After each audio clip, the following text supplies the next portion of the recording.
Good evening, Night Owls, and welcome to Midnight Reddit Tales. The world outside is quiet, and we're back with some of the most captivating stories Reddit has to offer. As always, if you enjoy spending your late nights with us, be sure to hit that like button, subscribe, and settle in. Turn down the lights, get comfortable, and let's get straight to the stories.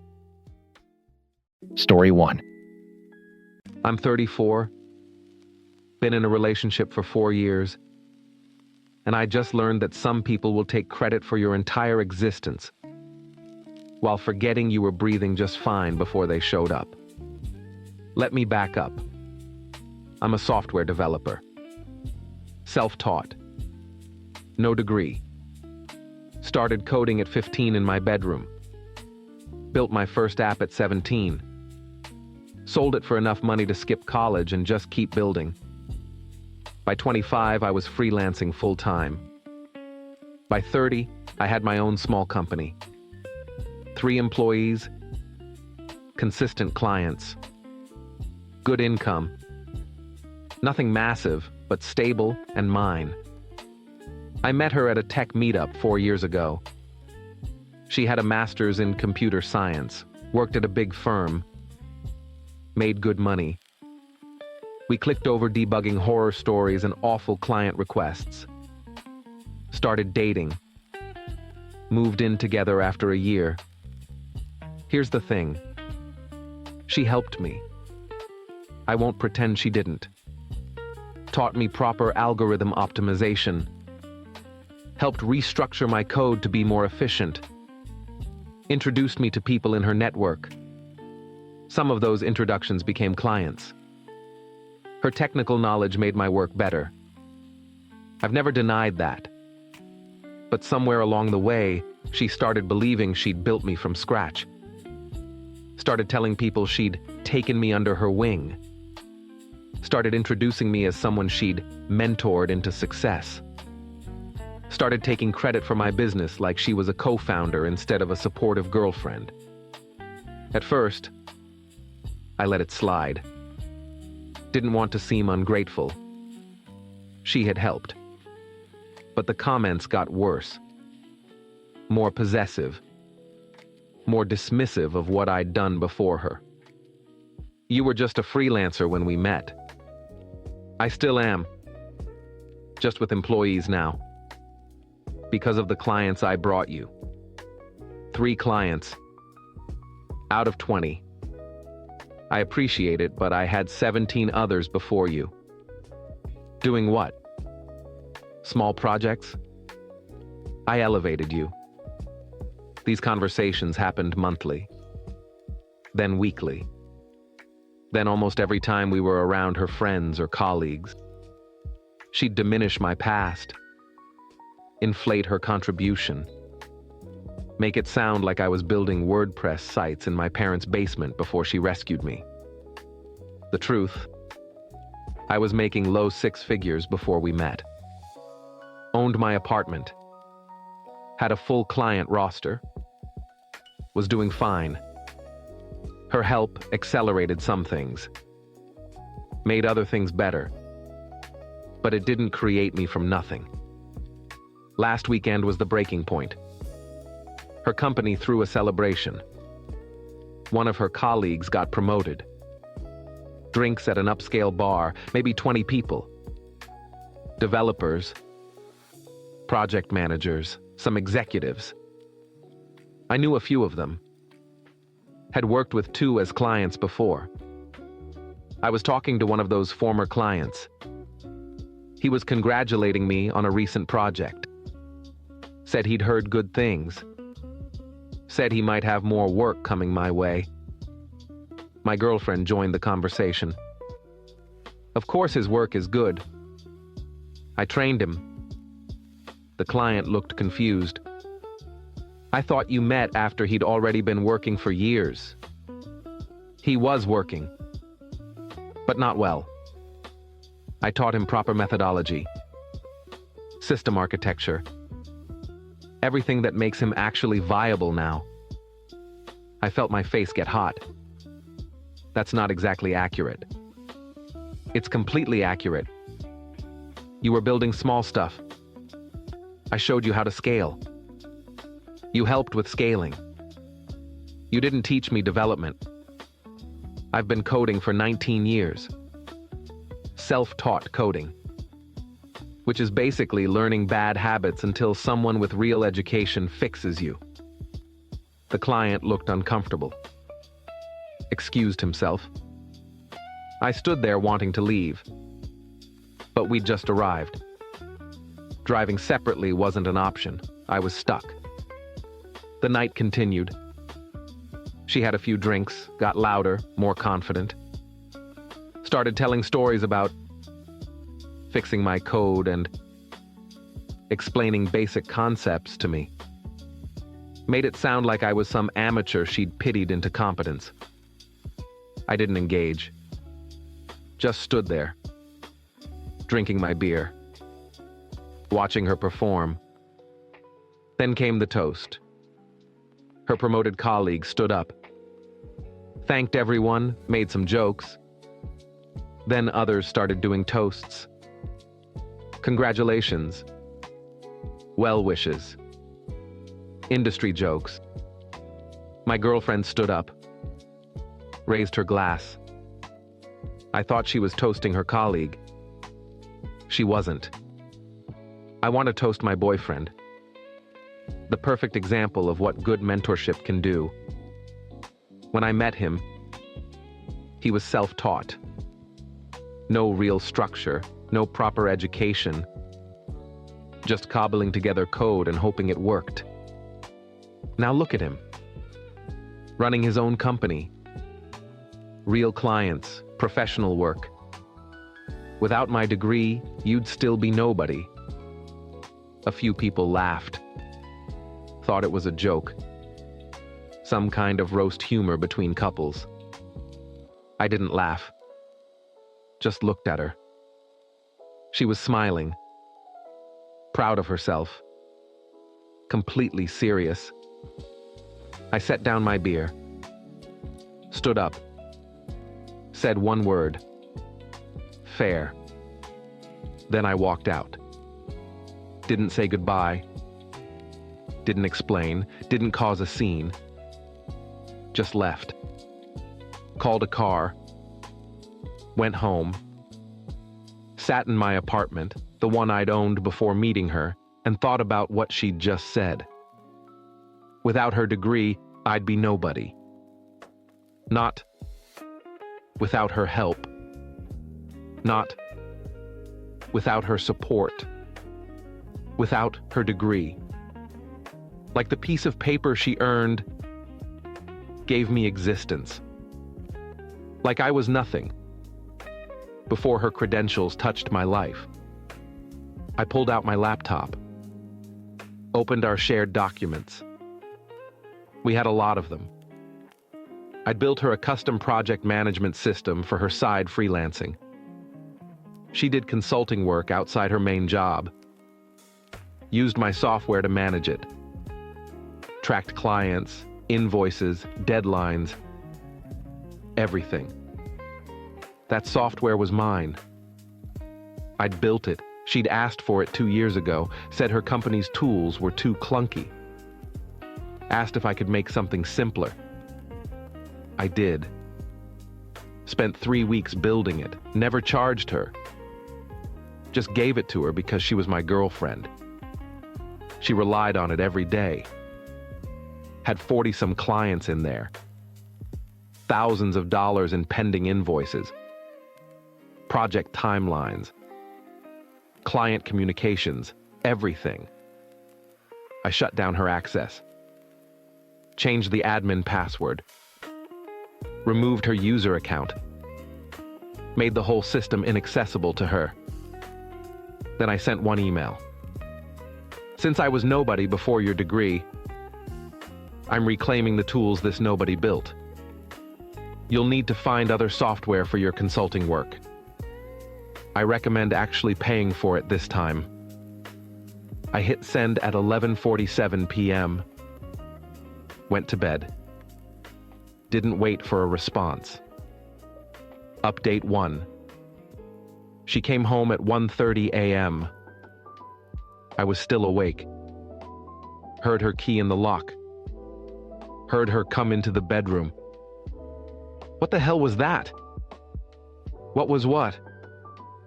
Leaving the party, walking out without saying anything.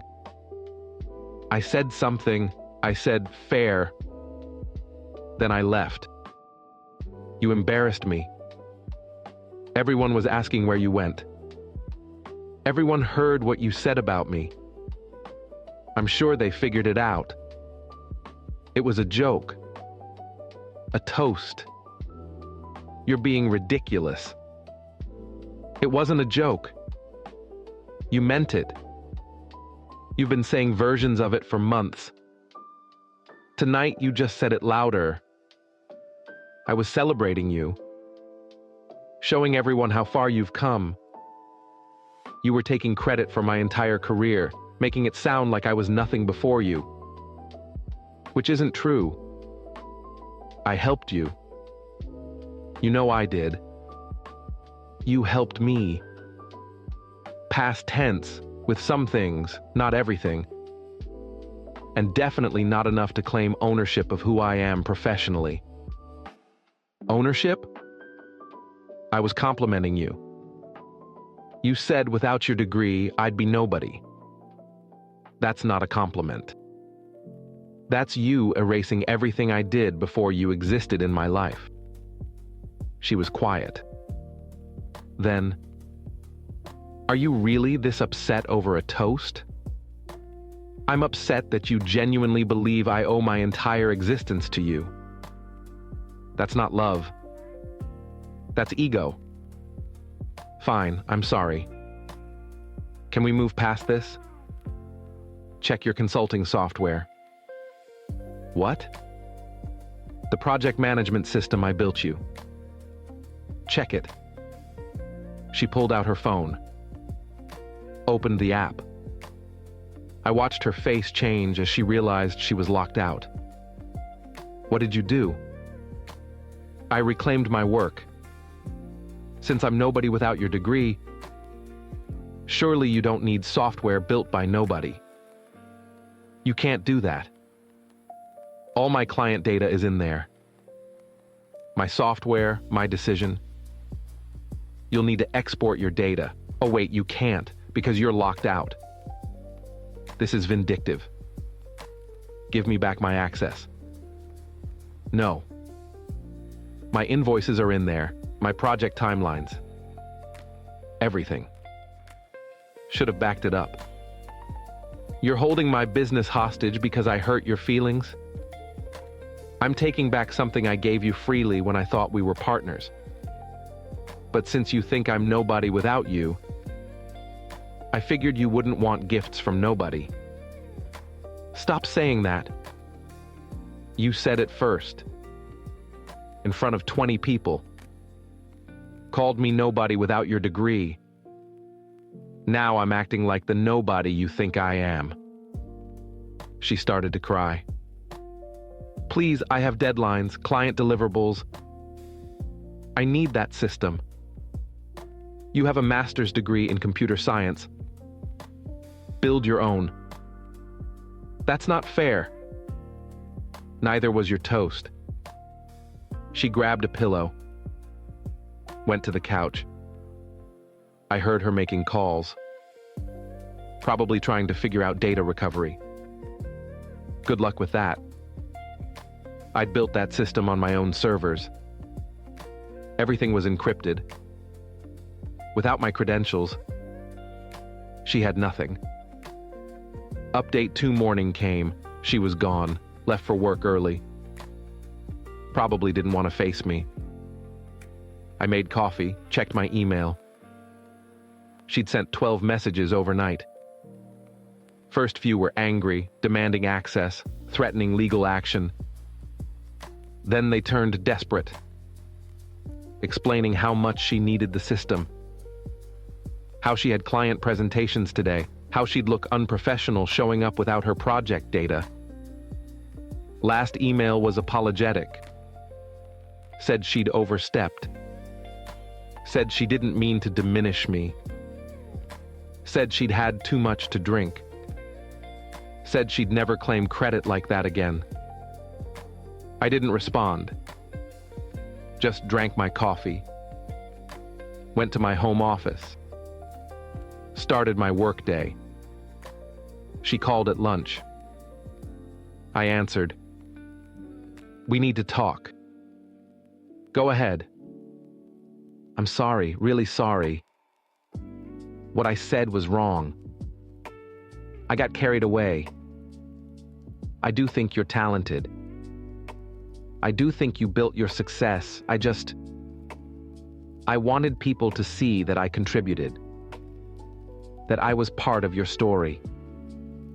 You are part of my story. But you're not the author. There's a difference. I understand that now. Can you please give me back access? I'll back up everything immediately. I'll never take it for granted again. No. Why not? Because you don't get it. You're not sorry you said it. You're sorry it had consequences. Sorry you lost access to free software. Sorry I'm not rolling over like I usually do. That's not true. Then tell me. When you said I'd be nobody without your degree, did you believe it? Silence. You did. You do. You genuinely think I'm only successful because of you. That's not something you said drunk. That's something you believe sober. I don't think you're nobody. But you think I'd be nobody without you. Which is the same thing. I'm sorry. What else can I say?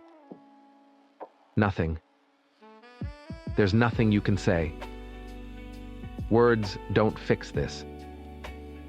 You showed me how you see me. How you see my work. How you see our relationship. And I don't like what I saw. So you're punishing me? Taking away my business tools? That's your solution? I'm taking back what's mine. You want to claim credit for building me up?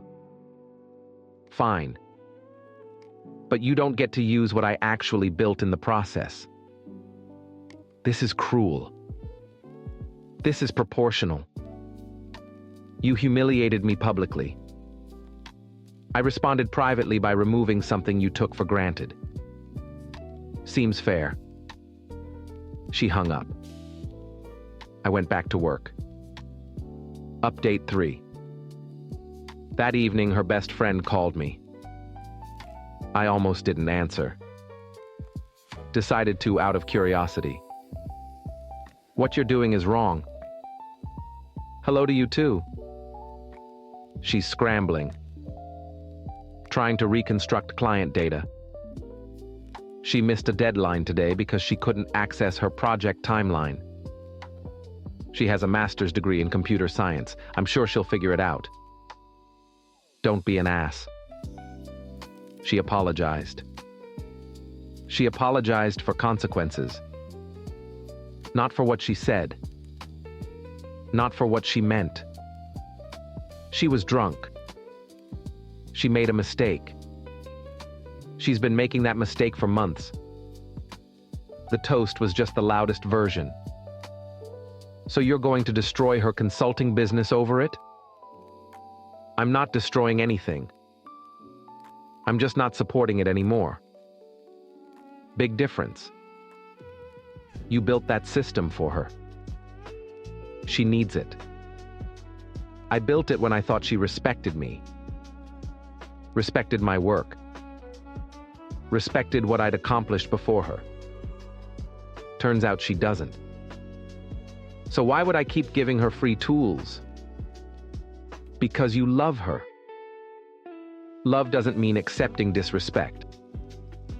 It doesn't mean letting someone take credit for your entire professional existence. It doesn't mean providing free labor to someone who calls you nobody. She didn't call you nobody. Yes, she did. She said without her degree, I'd be nobody. Exact words. 20 witnesses. Her friend went quiet. She told me it was a joke. It wasn't. And she knows it wasn't. And now she's dealing with what happens when you disrespect someone who's been supporting you. You're being vindictive. I'm being done. There's a difference. She hung up. I ordered dinner. Watched TV. Felt nothing. No guilt. No regret. Just clarity. Update. 4. 2 days later, she moved out. Said she couldn't be with someone who'd sabotage her career. I didn't argue, just helped her pack. Watched her take her stuff. Leave her key. Walk out of the apartment I'd owned before she ever existed in my life. Her last words. I hope you're happy. You proved your point. You destroyed what we had over your ego. My ego? You stood up in front of everyone and claimed you built me. But sure, this is about my ego. I was celebrating our partnership.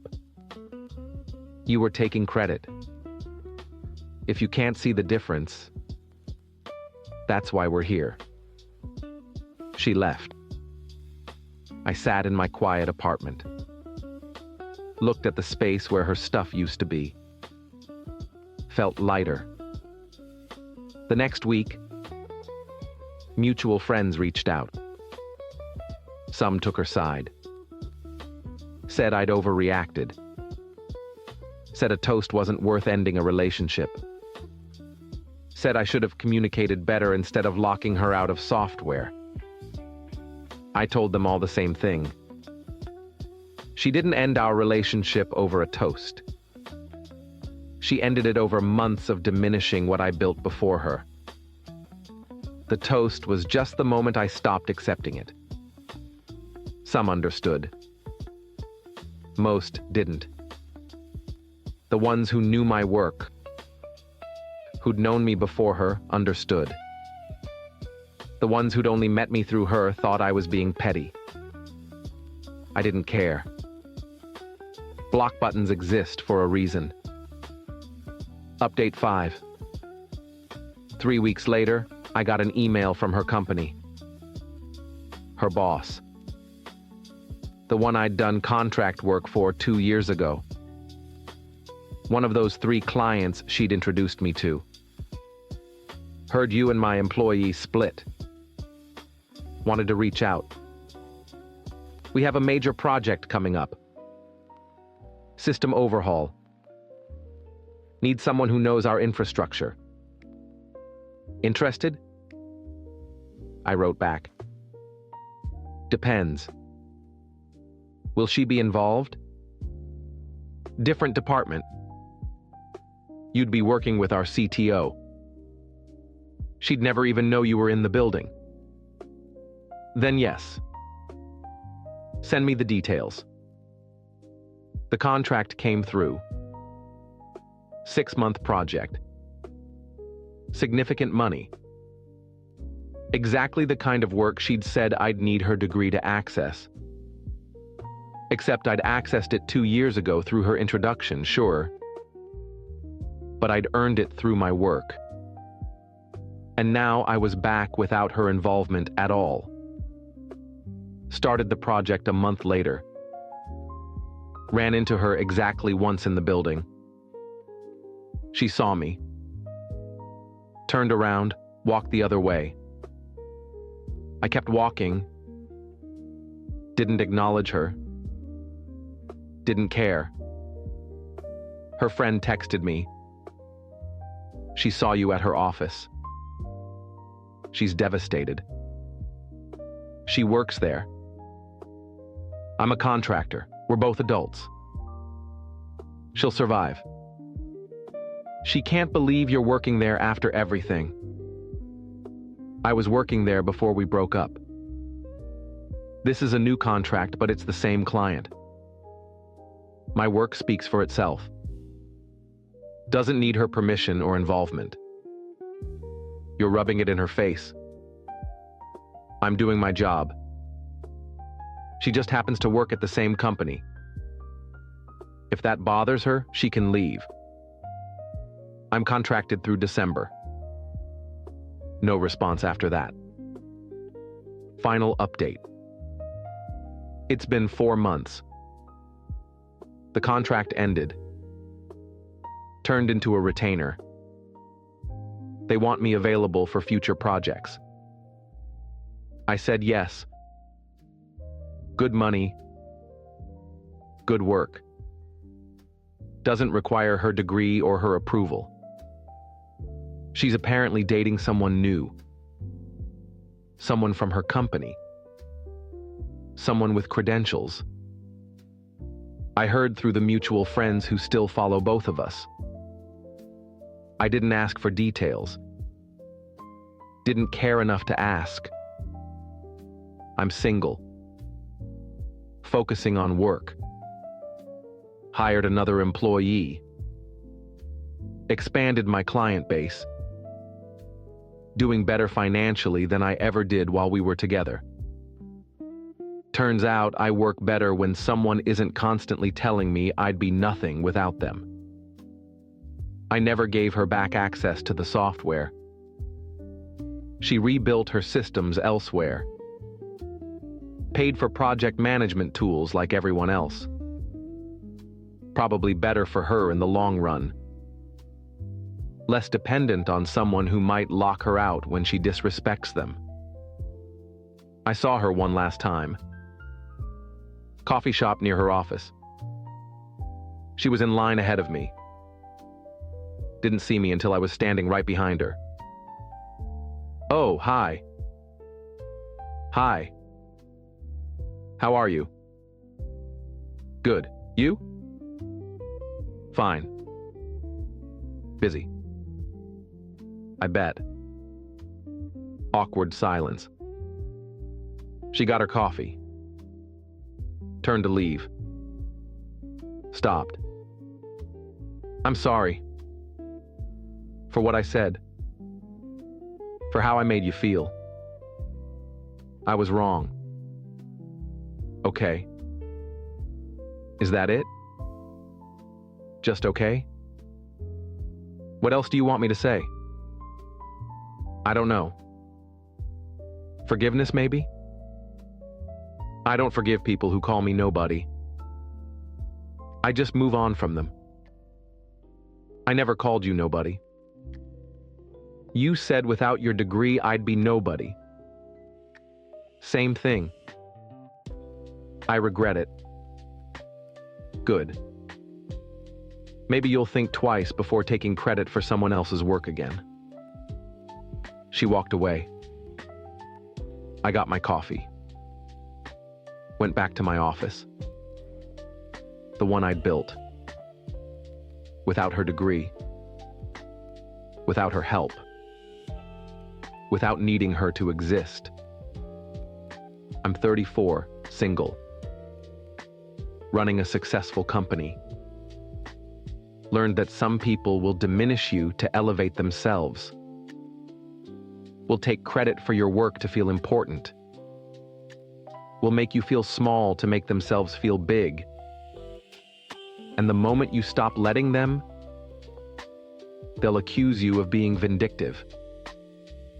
But there's nothing vindictive about reclaiming what's yours.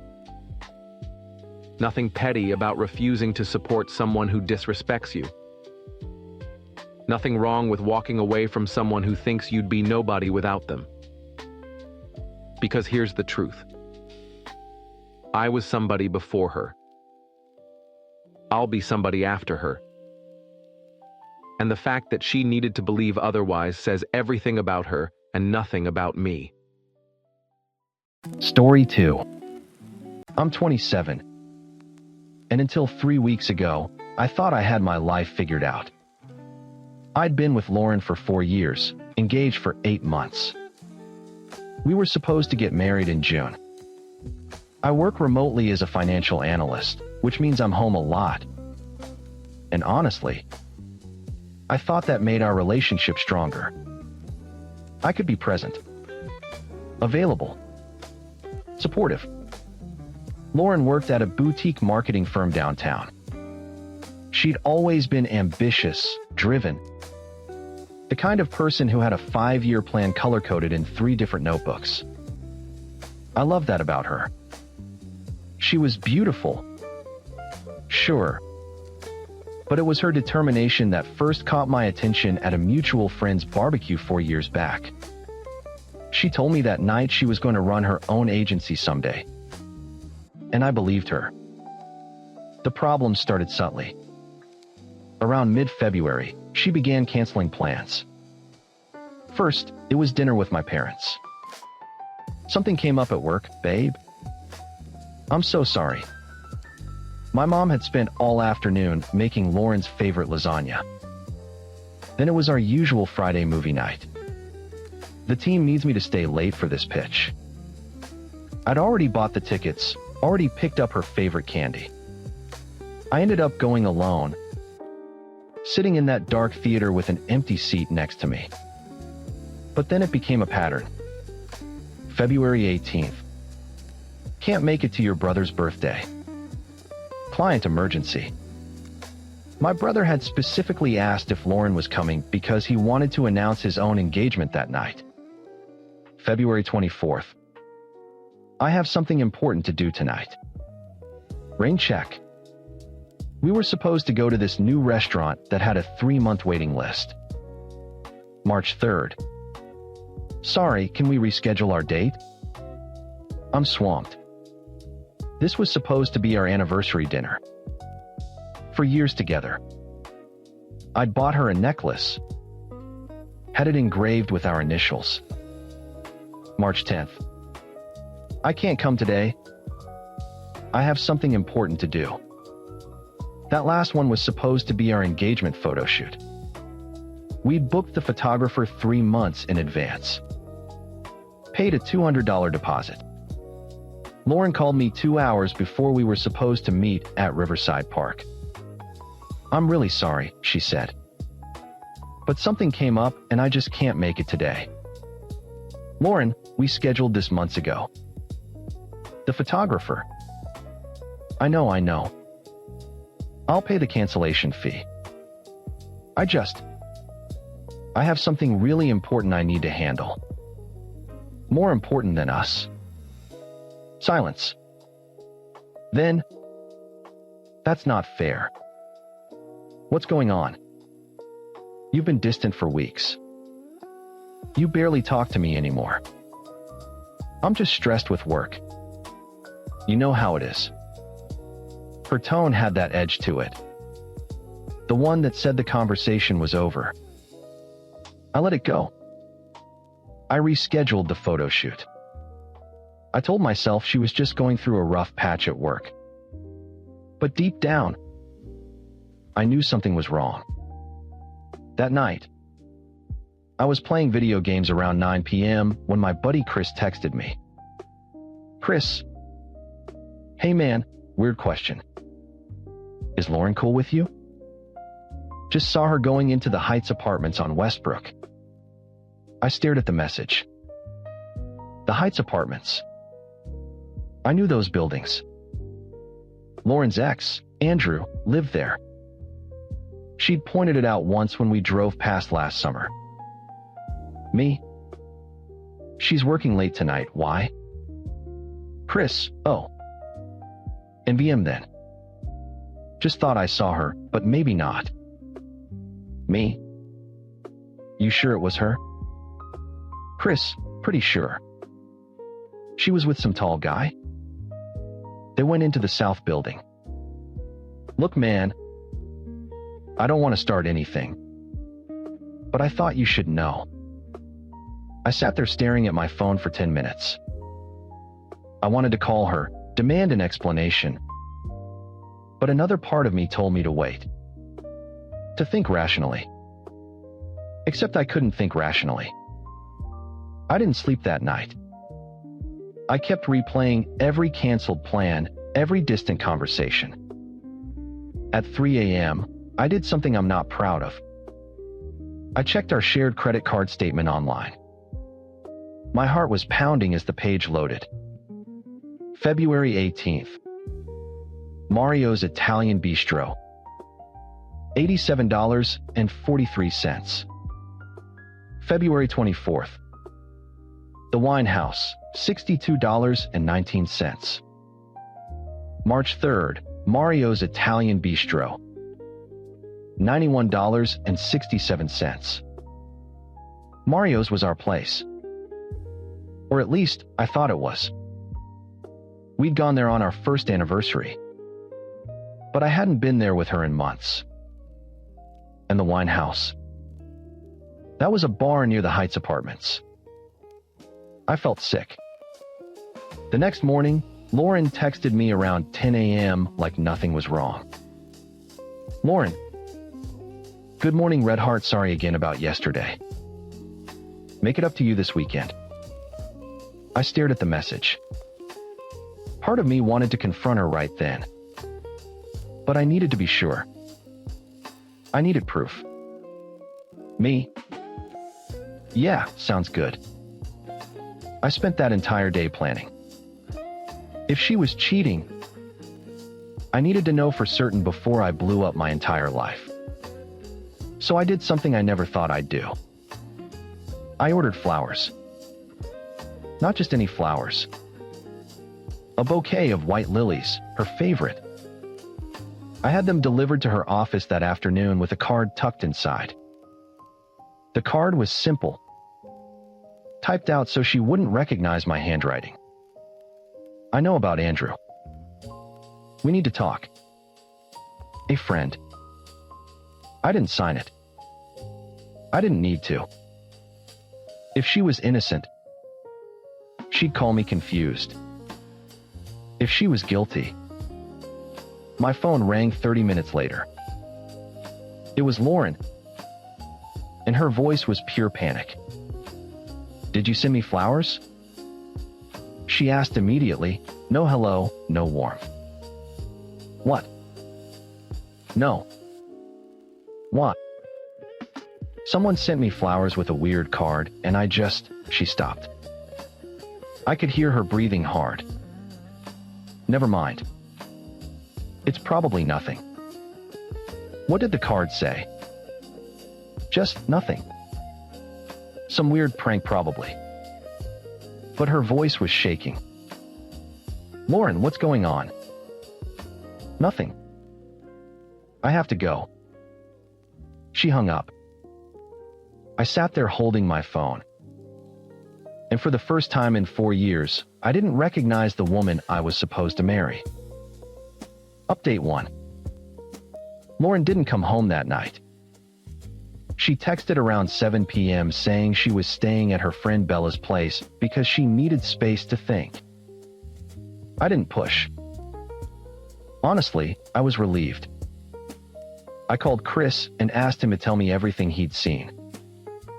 He felt terrible, but he gave me details.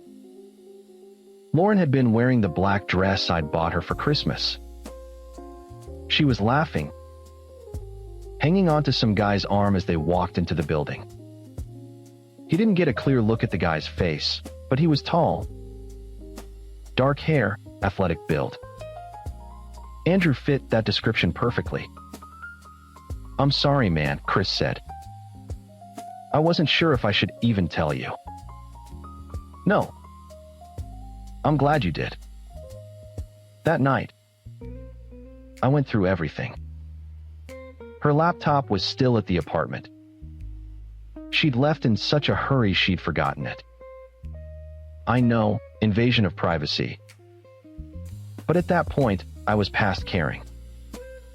Her email was open. I scrolled through until I found a thread from 3 weeks ago. The subject line, "Good to hear from you." It was from Andrew. I clicked it open and read through the entire exchange. It started casual. He'd reached out congratulating her on the engagement. She'd responded politely. But then the emails got longer. More personal. They started reminiscing about the good times, about trips they'd taken, inside jokes they'd shared. Then, February 16th. Would love to catch up in person if you're free. Coffee. Her response, I'd like that. February 18th. The day she canceled on my parents. There was an email from Andrew. Last night was amazing. I forgot how easy it is to talk to you. I've missed this. Her response, I've missed it too. More than I thought I would.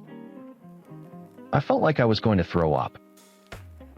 The emails continued. They met for drinks. Then dinner. Then she was going to his apartment just to see his new place. March 10th. The day of our photo shoot. Andrew had written, can't wait to see you today. 7 p.m. still work. She'd responded with a heart emoji. I closed the laptop and just sat there in the dark. For years, we'd built a life together. We'd picked out wedding venues, tasted cakes, argued about whether to have a DJ or a live band. And she'd thrown it all away for her ex-boyfriend. I didn't cry. I just felt empty. Update 2. Lauren came back the next afternoon. She walked in like she was walking into a trap. Her eyes darting around. Her purse clutched tight to her chest. We need to talk, she said. Yeah. We do. She sat down on the edge of the couch, not relaxing into it. That card, it freaked me out. What card? I kept my voice even. The one with the flowers. Someone knows, someone thinks. She stopped, biting her lip. Someone thinks what, Lauren? Nothing. It's just some awful prank. But she wouldn't look at me.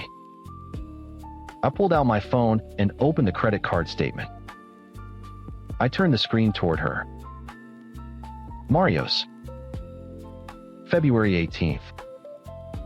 You told me you were working late that night. Her face went pale. I can explain. The wine house. March 3rd. You canceled our date. It's not what you think. I read the emails, Lauren. My voice cracked. I read every single one. You've been seeing Andrew for a month. The silence was deafening. She didn't deny it. She just sat there, tears streaming down her face, and nodded. How could you? I asked. I don't know, she whispered. It just happened. He reached out, and we started talking, and it felt like old times, and I got confused. You got confused? I stood up. You got confused about whether you wanted to marry me or be with your ex? She flinched. We didn't sleep together. Do you think that makes this better? I was yelling now. You've been emotionally cheating on me for a month. You canceled our engagement photos to see him. You lied to my face over and over. I'm sorry. Get out. What? Get out. Pack your things and leave. I don't want you here. She started sobbing. Please, we can work through this. No. We can't. Because I'll never trust you again. And you know what the worst part is? You didn't even have the guts to break up with me first. You just kept stringing me along while you figured out if he was a better option. She didn't argue. She just cried harder. She packed a bag and left within an hour. I watched her go. And when the door closed behind her, I finally let myself feel it. All of it. The anger, the betrayal, the heartbreak. Update 3. The week after Lauren left was a blur. I called off the wedding. I had to contact vendors, cancel the venue, explain to my parents why their future daughter-in-law wasn't going to be part of the family anymore. My mom cried. My dad just looked disappointed. Lauren tried calling me dozens of times. I ignored every call. She sent texts. Long, rambling paragraphs about how sorry she was. How confused she'd been. How she wanted to fix things. I blocked her number. Then, about 10 days after everything imploded, I got a message from Andrew on social media. I almost deleted it without reading it. But curiosity got the better of me. Hey man, I'm sorry about what happened. Lauren told me about the engagement. I didn't know she was still with you when we started talking. She made it sound like things were over between you two. I feel like I got caught in the middle of something I shouldn't have. For what it's worth, I told her to fix things with you. I'm not interested in being with someone who cheats. Hope you're doing okay. I read it 3 times. Part of me wanted to believe him. But it didn't matter. Lauren had made her choices. Final update. It's been 2 months now. I moved out of the apartment we shared. Too many memories.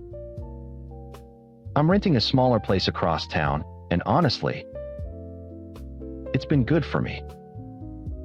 Quiet. Peaceful. I heard through mutual friends that Lauren and Andrew tried to make it work, but it fell apart after 3 weeks. Apparently, once the excitement of sneaking around wore off, they realized they didn't actually have anything in common anymore. She's been calling around trying to get me back, but I haven't responded. I have nothing left to say to her. My brother asked me last week if I regretted sending those flowers, if I regretted forcing the truth out into the open. I told him no, because living a lie would have been worse. Marrying someone who didn't respect me enough to be honest would have been worse. Some days are harder than others. I still catch myself wanting to text her about something funny I saw, or start to tell her about my day before I remember she's not part of my life anymore. But it gets easier.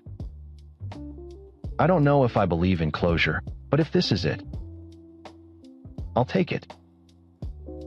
I deserve better than someone who can't choose me. And one day, I'll find someone who will. Edit 1. A lot of people have been asking if I ever got the deposit back from the photographer. I did actually. She was really understanding about the situation and only kept a small cancellation fee. Edit 2. For those wondering if Lauren ever found out I sent the flowers, yeah, she did. She confronted me about it a few weeks after everything went down. I didn't deny it. She called it manipulative. I called it efficient. We haven't spoken since. Edit 3. I kept the ring. I know some people say to return it or sell it, but I'm holding on to it for now. Maybe one day I'll be ready to let it go. Just not today. Story 3. The wine was good, a 12-year-old Cabernet to match our 12-year anniversary. The kids, Leo and Mia, were actually behaving coloring quietly at the table while Sarah and I finished our steak. I raised my glass. To 12 years, I said, trying to catch her eye. And to at least 12 more. She gave me a thin smile and clinked her glass against mine. To 12 years. She didn't add the second part. I told myself I was imagining the distance in her eyes. It had been there for months, a subtle fog I couldn't quite navigate. I figured it was stress. Her new clothing boutique was finally taking off, but the hours were long. Later, after the kids were in bed and the dishwasher was humming, I found Leo's iPad on the kitchen counter. A little green bubble with a 1-inch, it was floating over the messages icon. I almost ignored it, but I figured it was probably a message from his cousin he'd forgotten to answer. I tapped it open. The message wasn't from his cousin. It was at the top of the list, a synced iMessage from Sarah's phone. The contact name was Mark Work. The text read, "Times I can't stop thinking about last night. The way you looked at me. God, I need you again. Soon. Asterisk." My blood went cold. My hands started to shake. I scrolled up. There were dozens of them. Photos I didn't recognize. Sarah smiling in a way I hadn't seen in years, sitting across a table from some guy. More texts. Flirtatious, then explicit. My stomach twisted into a knot of ice and acid. I scrolled to the bottom to the very first message. The date stamp was 3 weeks ago. 3 weeks. I walked upstairs, the iPad feeling like a lead weight in my hand. Sarah was in bed, scrolling on her phone, bathed in that sterile blue light. She didn't look up when I came in. I didn't say anything. I just held out the iPad. She glanced at the screen, then at my face. There was no panic in her eyes, no shock. Just a flat, weary recognition. "Oh," she said, as if I just pointed out a spot on the carpet. That, my voice was a choked whisper. "Sarah, what is this?" She finally put her phone down and looked at me. No tears, no shame. Just a chilling sort of calm. "I'm seeing someone, Larry." Just like that. A 12-year marriage, 2 kids, a whole life detonated by 4 simple words. My first thought, the only one that broke through the static in my head, was for the kids. "We can fix this," I said, the words feeling stupid and hollow as they came out. "We can go to therapy. We can work on it. For Leo and Mia." She gave a little shrug. "If you want to." Therapy was a joke. I went in hoping to find a bridge back to my wife. She went in with a flamethrower. The therapist, a woman with kind eyes and a professional poker face, would ask a gentle probing question, and Sarah would unload. "I've just been so unhappy," she said in our first session, twisting the ring I gave her. "Larry's always been so controlling." I stared at her. "Controlling, I refinanced the house to fund your boutique. I do drop-offs, pickups, 90% of the cooking. When have I ever controlled you?" "See," she said, turning to the therapist. "He gets defensive. He can't just listen. He has to make it about everything he's done times for me, like I owe him something." It was insane. It was like watching someone describe a movie I'd never seen. The next week it got worse. "I think the problem is I've finally met my soulmate," she announced, as if she were talking about the weather. The therapist blinked. "Your soulmate?" "Mark," she said, a dreamy look on her face. "He just gets me. For the first time, I feel like I can be my actual self. I haven't been my true self in over a decade." "You've known him for a month, Sarah," I said, my voice rising. "A month. We have a life. We have children." "This isn't about the kids, Larry," she said, her voice dripping with condescending pity. "This is about my happiness.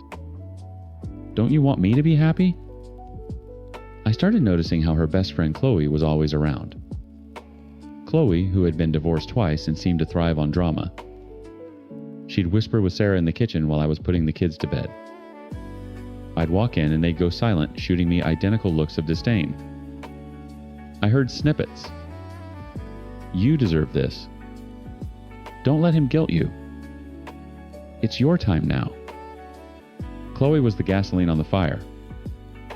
The blame shifting was a masterclass in psychological warfare. Our happy memories were retroactively tainted. A family vacation to the beach, I was faking it for the kids. I felt so trapped. The day I brought her lunch at her shop, that was you checking up on me. You never trusted me. She was rewriting 12 years of history, recasting me as the villain in a story where I thought I was the husband. It came to a head after our 4th therapy session. It had been another hour of her painting me as a manipulative monster. I drove home in a daze, my knuckles white on the steering wheel. I was trying to hold on, trying to find some piece of the woman I married in the cold stranger sitting next to me. That night after the kids were asleep, I found her in the living room packing a small bag. Where are you going? I asked, my heart pounding. To Chloe, she said, not looking at me. I need some space. Sarah, please, I begged. My pride was gone. I was just a man watching his world crumble. Don't do this. Think about our family. Think about Leo and Mia. Think about everything we built. She finally stopped packing. She turned around slowly, and the look on her face was one I'll never forget. It wasn't anger or sadness. It was empty. A total terrifying void. You know, Larry, she said, her voice quiet and steady. My only regret is that I didn't do this sooner. The mediation room was beige and soulless, just like the process itself. We sat at opposite ends of a polished table that felt a mile long. Lawyers on either side, a neutral mediator at the head. Sarah wouldn't look at me. She just stared at a spot on the wall, her jaw set. Chloe had driven her, of course. I could practically feel the toxic encouragement radiating from the waiting room. My lawyer, a sharp woman named Ellen, had prepped me for a war. She'll fight for the house, the business, and she'll use the kids as leverage. Be ready for it. The mediator cleared his throat. We'll start with the most important issue, the children. Mr. Davis, your proposal is for an 80/20 timeshare in your favor. That's correct, I said, my voice steady. I believe it's in Leo and Mia's best interest to have stability. Sarah's lawyer, a smug guy in a suit too tight for his frame, gave a thin smile. My client is a devoted mother. He was cut off. By Sarah? Just give it to him, she said, her voice flat. Everyone at the table stopped. Even her own lawyer looked surprised. Sarah, he prompted. She finally turned her head, but she looked at the mediator, not me. He can have them 80% of the time, weekends, holidays, whatever. I agree. I felt the air leave my lungs. It wasn't relief. It was a cold, sickening shock. There was no fight, no tears, no feigned concern for the kids she claimed to be so unhappy without. It was a business transaction. Her lawyer recovered quickly. In light of my client's generous concession regarding the children, he said, the word generous? Landing like a punch to my gut, we expect equal generosity regarding the assets. Specifically, a full buyout of her share of the marital home and a cash settlement equivalent to 70% of the boutique's current valuation. And there it was. The price tag. She wasn't giving me the kids, she was selling them. Selling 12 years of bedtimes, stories, scraped knees, and school plays for a bigger check. She was funding her new life with Mark on the bones of her old one. I looked at her, then really looked at her, and the last shred of the woman I married was gone. In her place was a stranger. A cold, calculating stranger who saw her own children as a bargaining chip. Ellen leaned over. Larry, this is unprecedented. This is everything we wanted on the custody front. I just nodded, my throat too tight to speak. We accept, Ellen said. It was over in 2 hours. She traded our family for her fantasy. As we were packing up our briefcases, she finally looked at me. There was no remorse in her eyes, only a flicker of something like triumph. "I hope you're happy, Sarah," I said the words tasting like ash. "I will be," she replied, and walked out of the room without looking back. 4 years can feel like a lifetime or no time at all. In that time, the kids and I found our rhythm.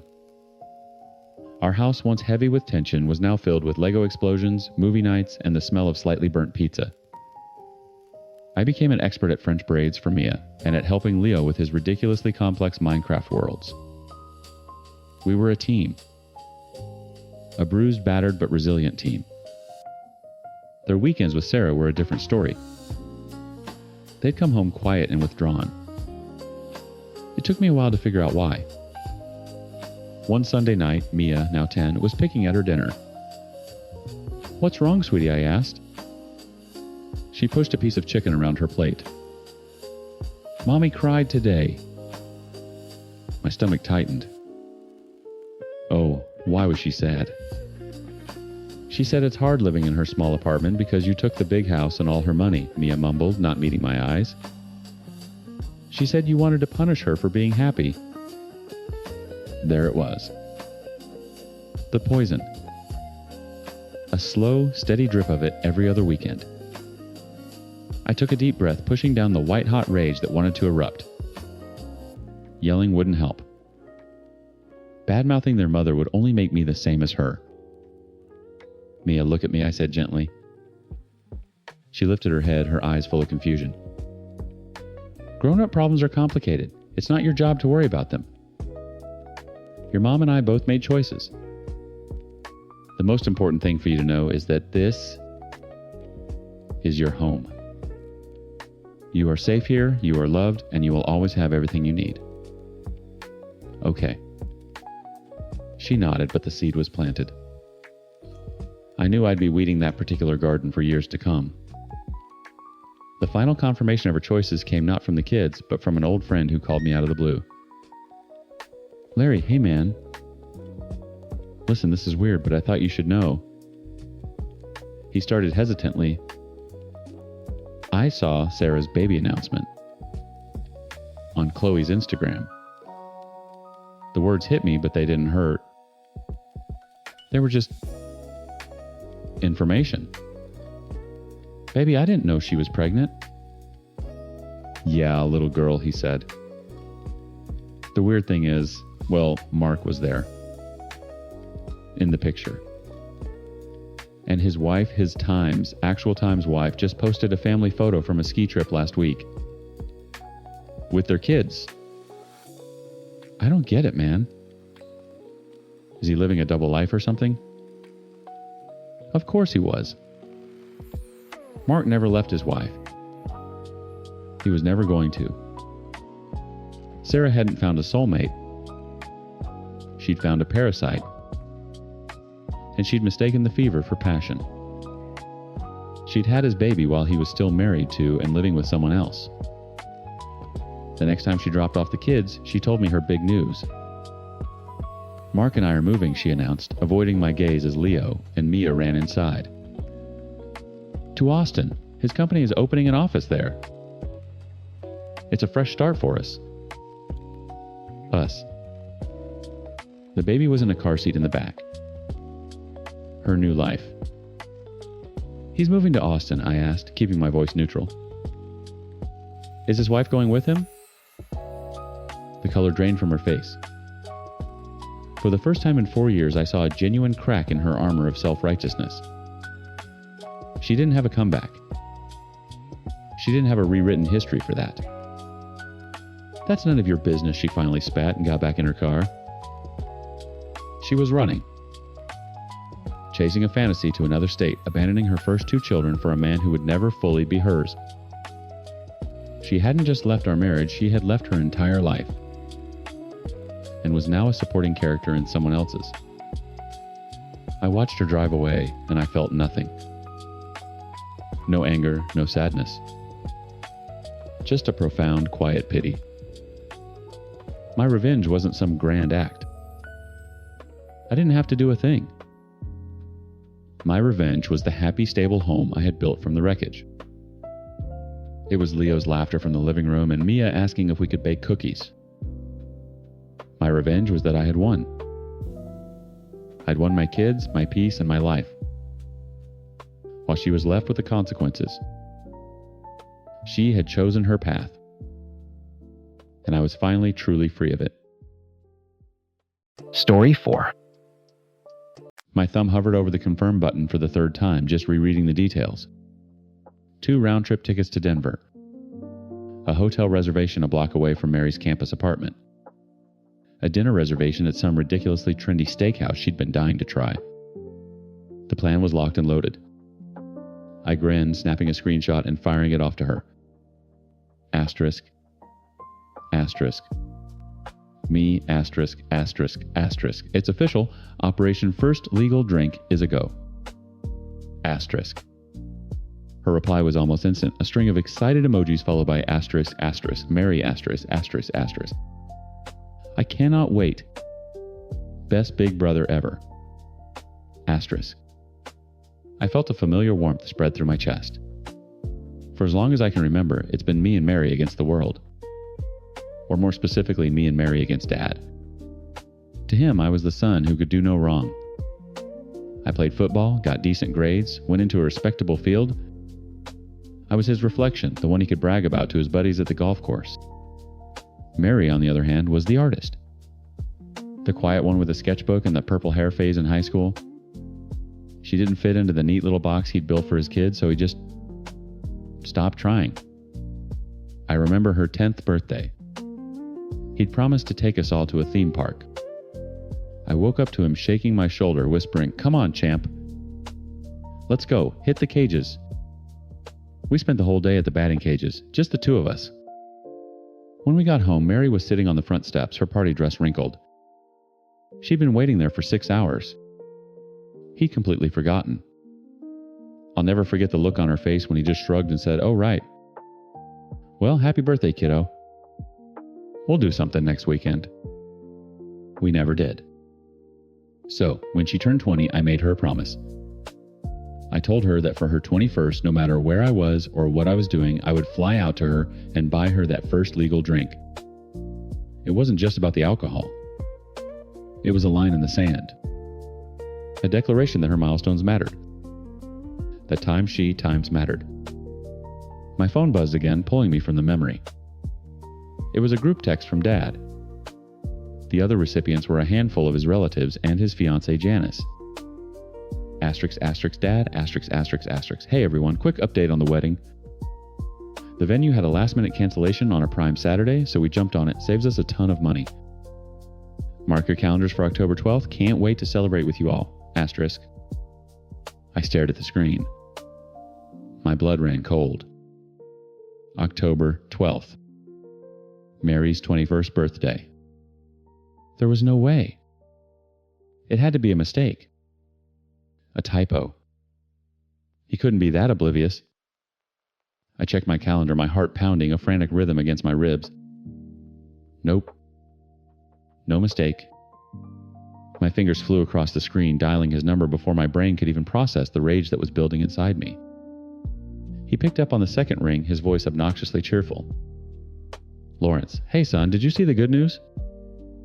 "I saw the text, Dad," I said, keeping my voice level. It was a struggle. You do realize what day October 12th is, right? There was a brief pause on the other end. I could practically hear him shrugging. "It's a Saturday." "What about it?" The calm I was fighting for snapped. "It's Mary's 21st birthday. Her times 21st asterisk." "Oh, right," he said the dismissal, in his tone so profound it felt like a physical blow. "Well, these things happen. The venue is spectacular. You should see it. And getting it on a Saturday for that price is a miracle." I squeezed the bridge of my nose, trying to fend off the headache that was blooming behind my eyes. "Dad, I already have plans. I have a flight booked to go see her. We've had this plan for months. I promised her I'd be there." "Well, you'll have to cancel it," he said, as if it were the most obvious thing in the world. "Lawrence, it's my wedding. I need my best man there." You can't just reschedule your wedding to her birthday and expect us to drop everything. He sighed, a long put-upon sound he always used when he felt he was dealing with someone being unreasonable. It's just a date. She can celebrate her birthday the day before or the day after. It's not a big deal. At times is times a big deal, I shot back, my voice rising. It's the one milestone she was actually excited about, and you just bulldozed right over it without a second thought. Did you even mention to Janice that it was Mary's birthday? Of course not. Why would I? It's irrelevant, he said. Then came the line that lit the fuse. Look, it's not like she'd be celebrating with us anyway. You know how she gets. She'd probably just sit in a corner and mope. It's better this way. Asterisk. It's better this way. Asterisk. The words echoed in my ears. He didn't just forget. He didn't just overlook it. He saw the conflict as a convenient way to exclude his own daughter from another family event. He had written her off so completely that her absence was a feature, not a bug. All the air left my lungs. The anger was suddenly replaced by a cold, hard certainty. This wasn't a scheduling conflict anymore. This was a choice. And he had already made his. Lawrence, you still there, my dad asked, his voice laced with impatience. So we're good, right? You'll handle your flight. I opened my mouth to speak, but nothing came out. My throat was tight, my jaw clenched so hard I thought my teeth might crack. I was looking at the plane ticket confirmation on my computer screen at the promise I'd made to my sister. My phone vibrated in my hand with an incoming text notification. It was from him again, sent while I was silent on the line. I pulled the phone away from my ear to look. Asterisk, asterisk, dad, asterisk, asterisk, asterisk.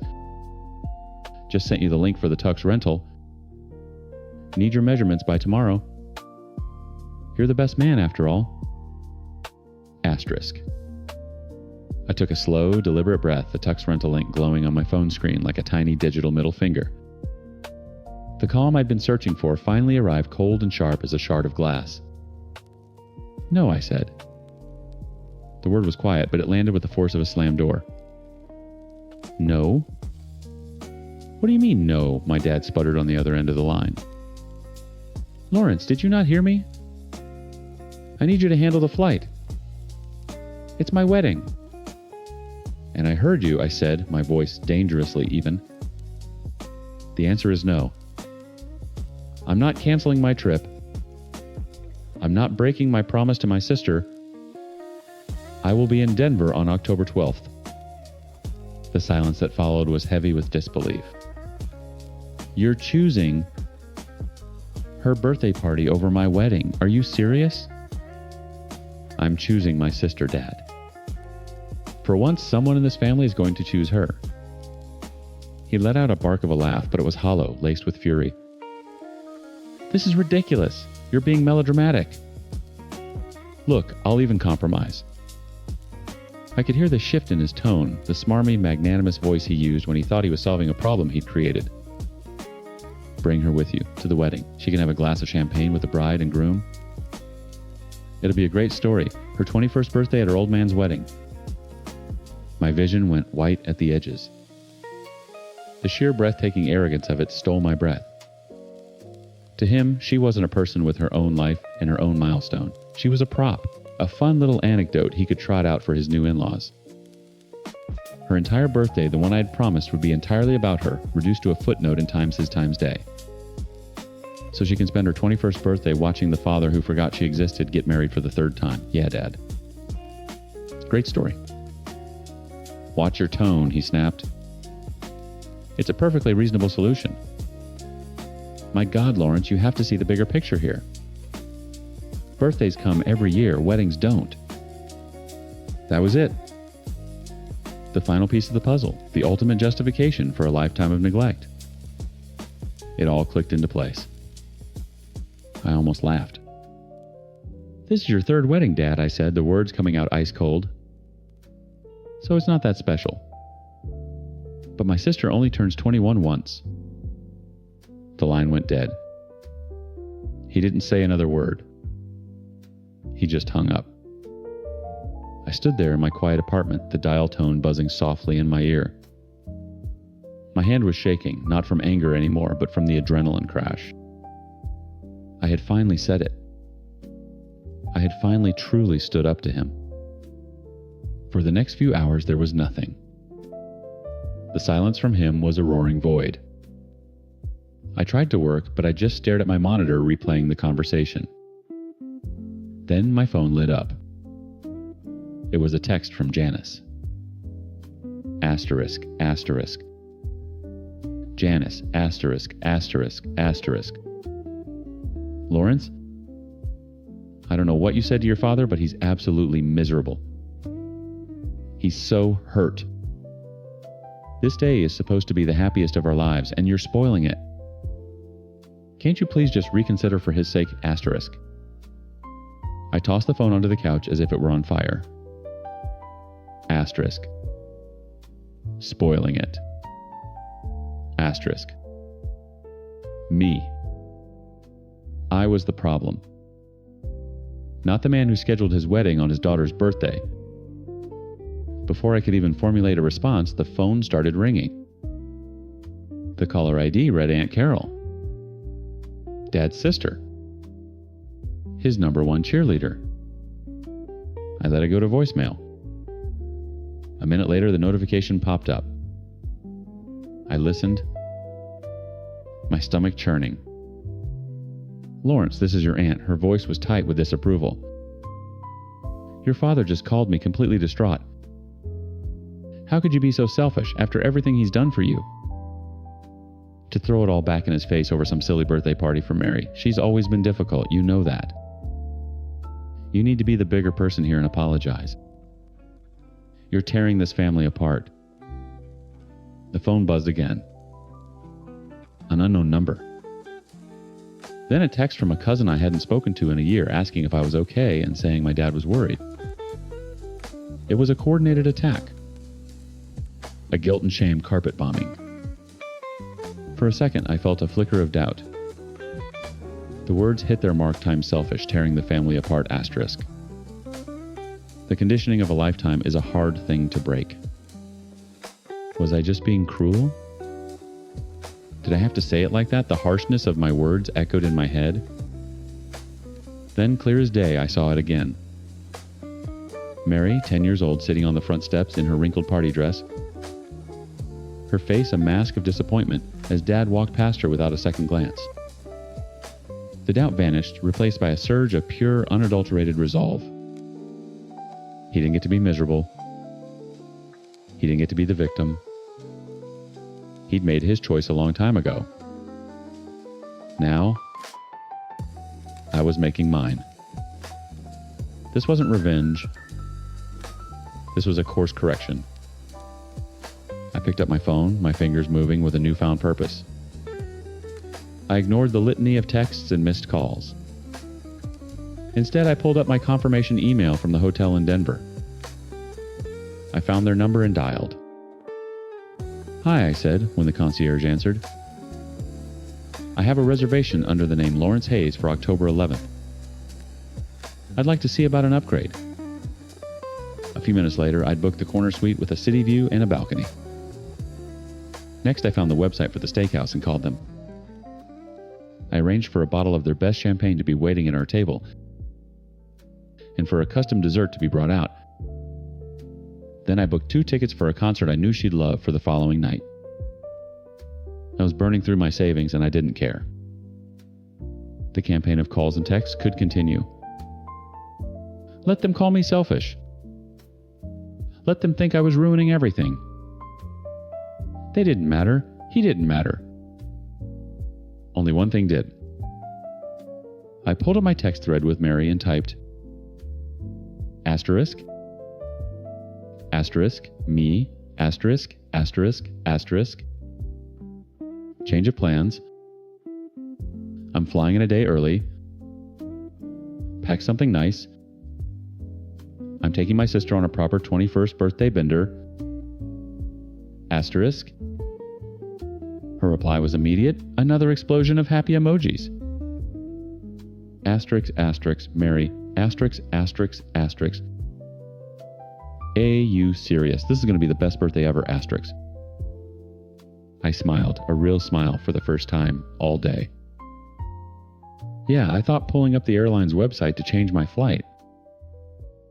It absolutely is. Story 5. I'm 35. Been dating my girlfriend for about a year and a half. We met through work. Different departments, but ended up on the same project team. She's in sales. I'm in operations. Things moved pretty fast. By month 6, we were talking about moving in together. By month 12, we'd met each other's families multiple times. My mom is 68, lives about 2 hours away. She's got arthritis in both hands, has had it for about 5 years now, gets worse every winter. But she still knits, takes her forever, and I know it hurts. But she does it anyway, because it's what she loves. Every year, she makes me something for Christmas. Scarves, hats, mittens. This year, she'd been working on a sweater.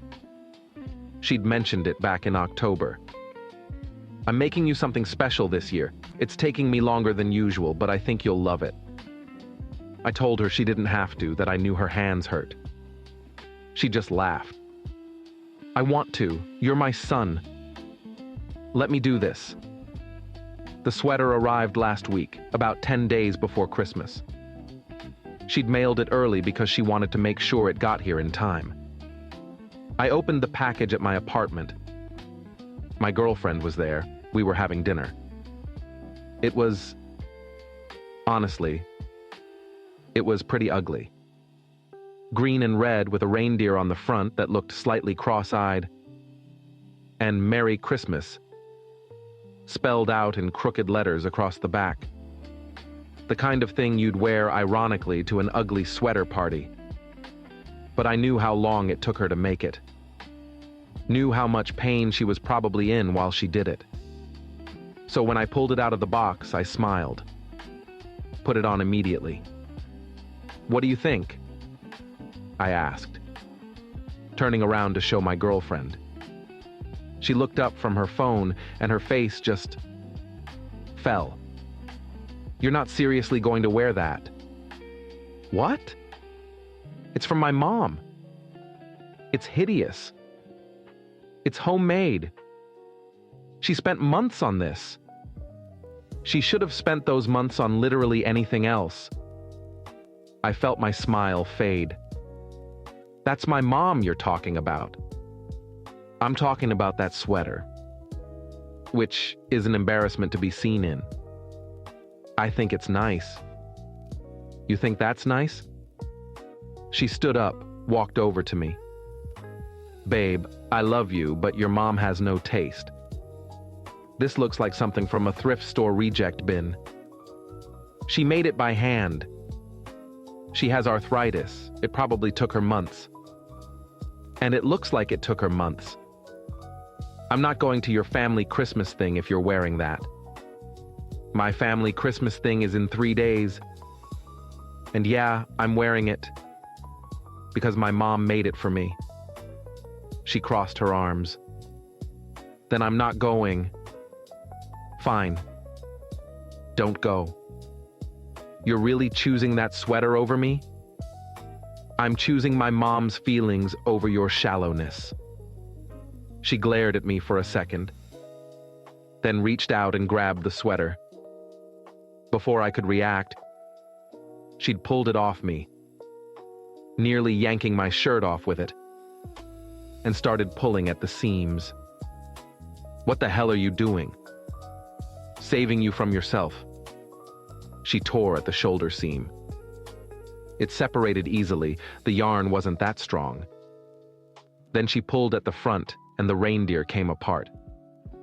Kept pulling until the sweater was basically in pieces on the floor. I just stood there, frozen, watching her destroy something my mom had spent months making. When she was done, she dropped the pieces on the floor. There.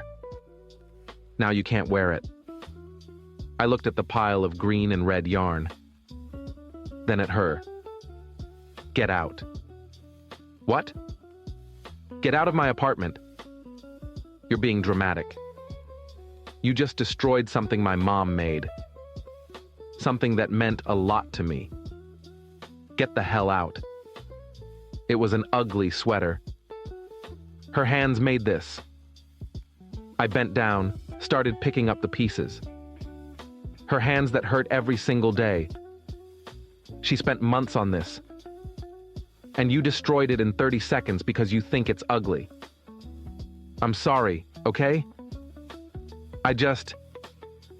Get out. She grabbed her purse, headed for the door. You're going to regret this. Over a stupid sweater.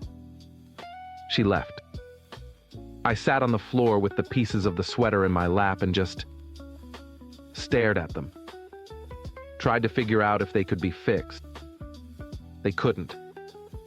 The yarn was torn, the seams were separated.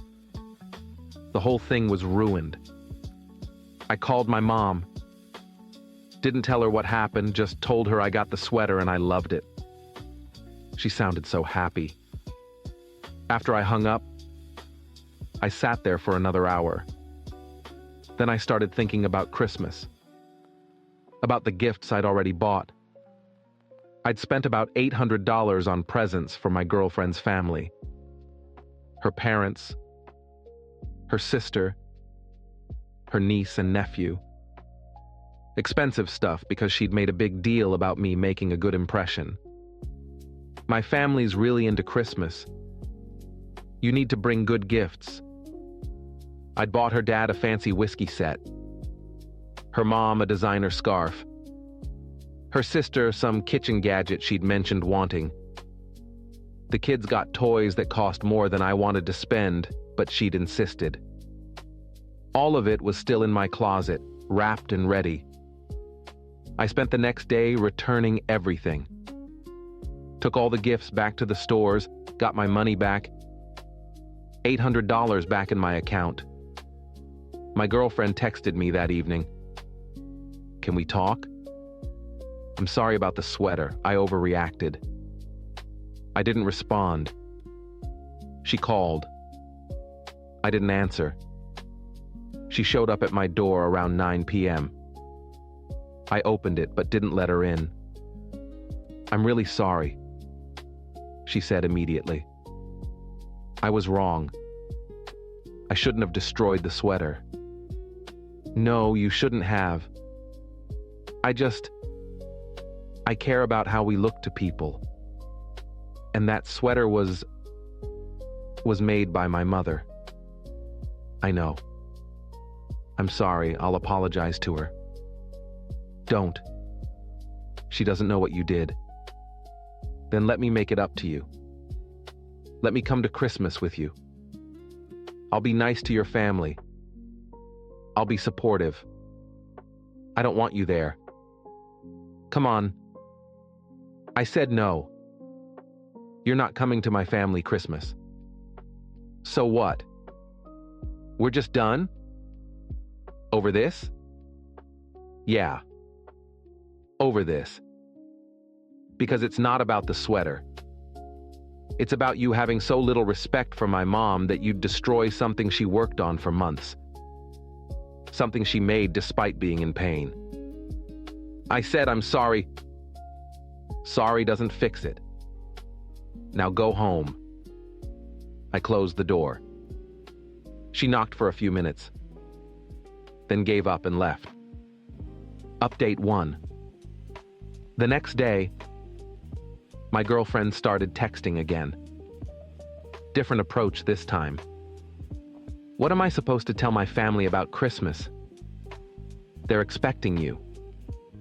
I replied, tell them I can't make it. They already bought presents for you. I'm sure they'll survive. You're being childish. And you destroyed my mom's sweater. We're both making choices here.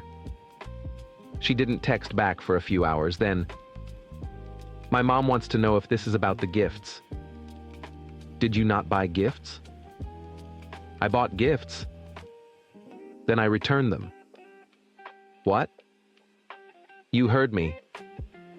I returned all of them. You can't be serious. Completely serious. My family is going to think you're a jerk.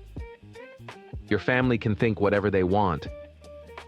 You destroyed my mom's sweater. I'm not spending money on your family after that. That's so petty. Call it whatever you want. It's done. She called me. I answered this time. You need to go buy those gifts again, she said immediately. No. My family is going to be humiliated. My mom already told everyone you were coming, that you were bringing presents. Then your mom will be disappointed. Seems like a family trait. Don't talk about my mother. Why not? You had plenty to say about mine. That's different. How is it different? She went quiet. Then, fine. Don't come to Christmas. Don't bring gifts. But don't expect me to just forget about this. I'm not expecting you to forget anything. I'm expecting you to be my ex-girlfriend. We're not broken up. Yeah, we are. You just haven't accepted it yet. I hung up. Update 2. Christmas Eve. My girlfriend showed up at my door around noon. I was packing to drive to my mom's place. Opening the door was probably a mistake, but I did it anyway. I need to talk to you, she said. I'm busy. This'll just take a minute. I sighed. Let her in. What? She sat on my couch, looked up at me. I talked to my therapist. Okay? She said I have issues with control. That I acted out because I felt like I didn't have control over the situation. That's great that you're getting help. Doesn't change what you did. I know. But I wanted you to know I'm working on it. And I wanted to ask if there's any way to fix this. Fix what? The sweater? No. You destroyed it. Fix us. I sat in the chair across from her. Why would I want to fix us? Because we were good together. Before this happened. Were we? Because looking back, I'm realizing you've always been kind of critical of my family. My mom's house is too small, my dad talks too much about sports, my sister's kids are too loud. You've never said anything outright mean before, but there's always been this judgment. I don't judge your family. You literally destroyed a sweater my mom made because you thought it was ugly. That's judgment. That was different. It wasn't. It was just the most extreme example. But it's part of a pattern. She was quiet for a minute. What do you want from me? Nothing. I don't want anything from you. I want you to leave me alone and let me go spend Christmas with my family. What about my family? What am I supposed to tell them? Tell them the truth. Tell them you destroyed something important to me and I ended the relationship. I can't tell them that. Then make something up. I don't care. You're being so cold. And you were being cruel when you tore up my mom's sweater. We all have our moments. She stood up, grabbed her purse. Fine, I'll leave. But you're going to regret this. I really don't think I will. She left. I finished packing and drove to my mom's house. Christmas at my mom's was nice. Quiet. Just me, my parents, my sister, and her family. My mom asked about my girlfriend, where she was. I told her we'd broken up. Didn't give details. My mom looked sad but didn't push. After dinner, my mom pulled me aside. "I'm sorry about your girlfriend. It's okay. It wasn't working out." Was it because of me? Because of something I did? No, Mom. It was because of something she did. Nothing to do with you. Okay. As long as you're sure. I'm sure. She hugged me. "You know I love you, right? And I'm proud of you. You're a good son." "I know, Mom. I love you too." That night, my sister cornered me in the kitchen. "What really happened with your girlfriend?" I hesitated, then told her. The whole story. The sweater. The fight. The destroyed gift. My sister's face went from sympathetic to angry in about 3 seconds. "She did what?" "Tore it up. Right in front of me." "What a..." She stopped herself, glanced toward the living room where our mom was.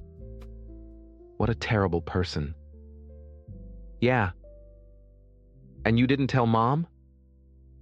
"No. Why would I? It would just hurt her. She doesn't need to know. You're a better person than me. I would have told everyone. What's the point? The sweater's gone, the relationship's over. Telling Mom would just make her feel bad." My sister hugged me. "You're a good guy. You'll find someone better." "Thanks." Update 3. I got back to my apartment the day after Christmas. Found a package at my door. No return address. Just my address written in handwriting I didn't recognize. I brought it inside. Opened it. Inside was a sweater. Not the same sweater my mom made. This one was professionally made. Store-bought. But it was similar. Green and red with a reindeer on the front. There was a note. "I'm sorry. I know this doesn't replace what I destroyed, but I wanted to try. I'm sorry for everything. Please call me."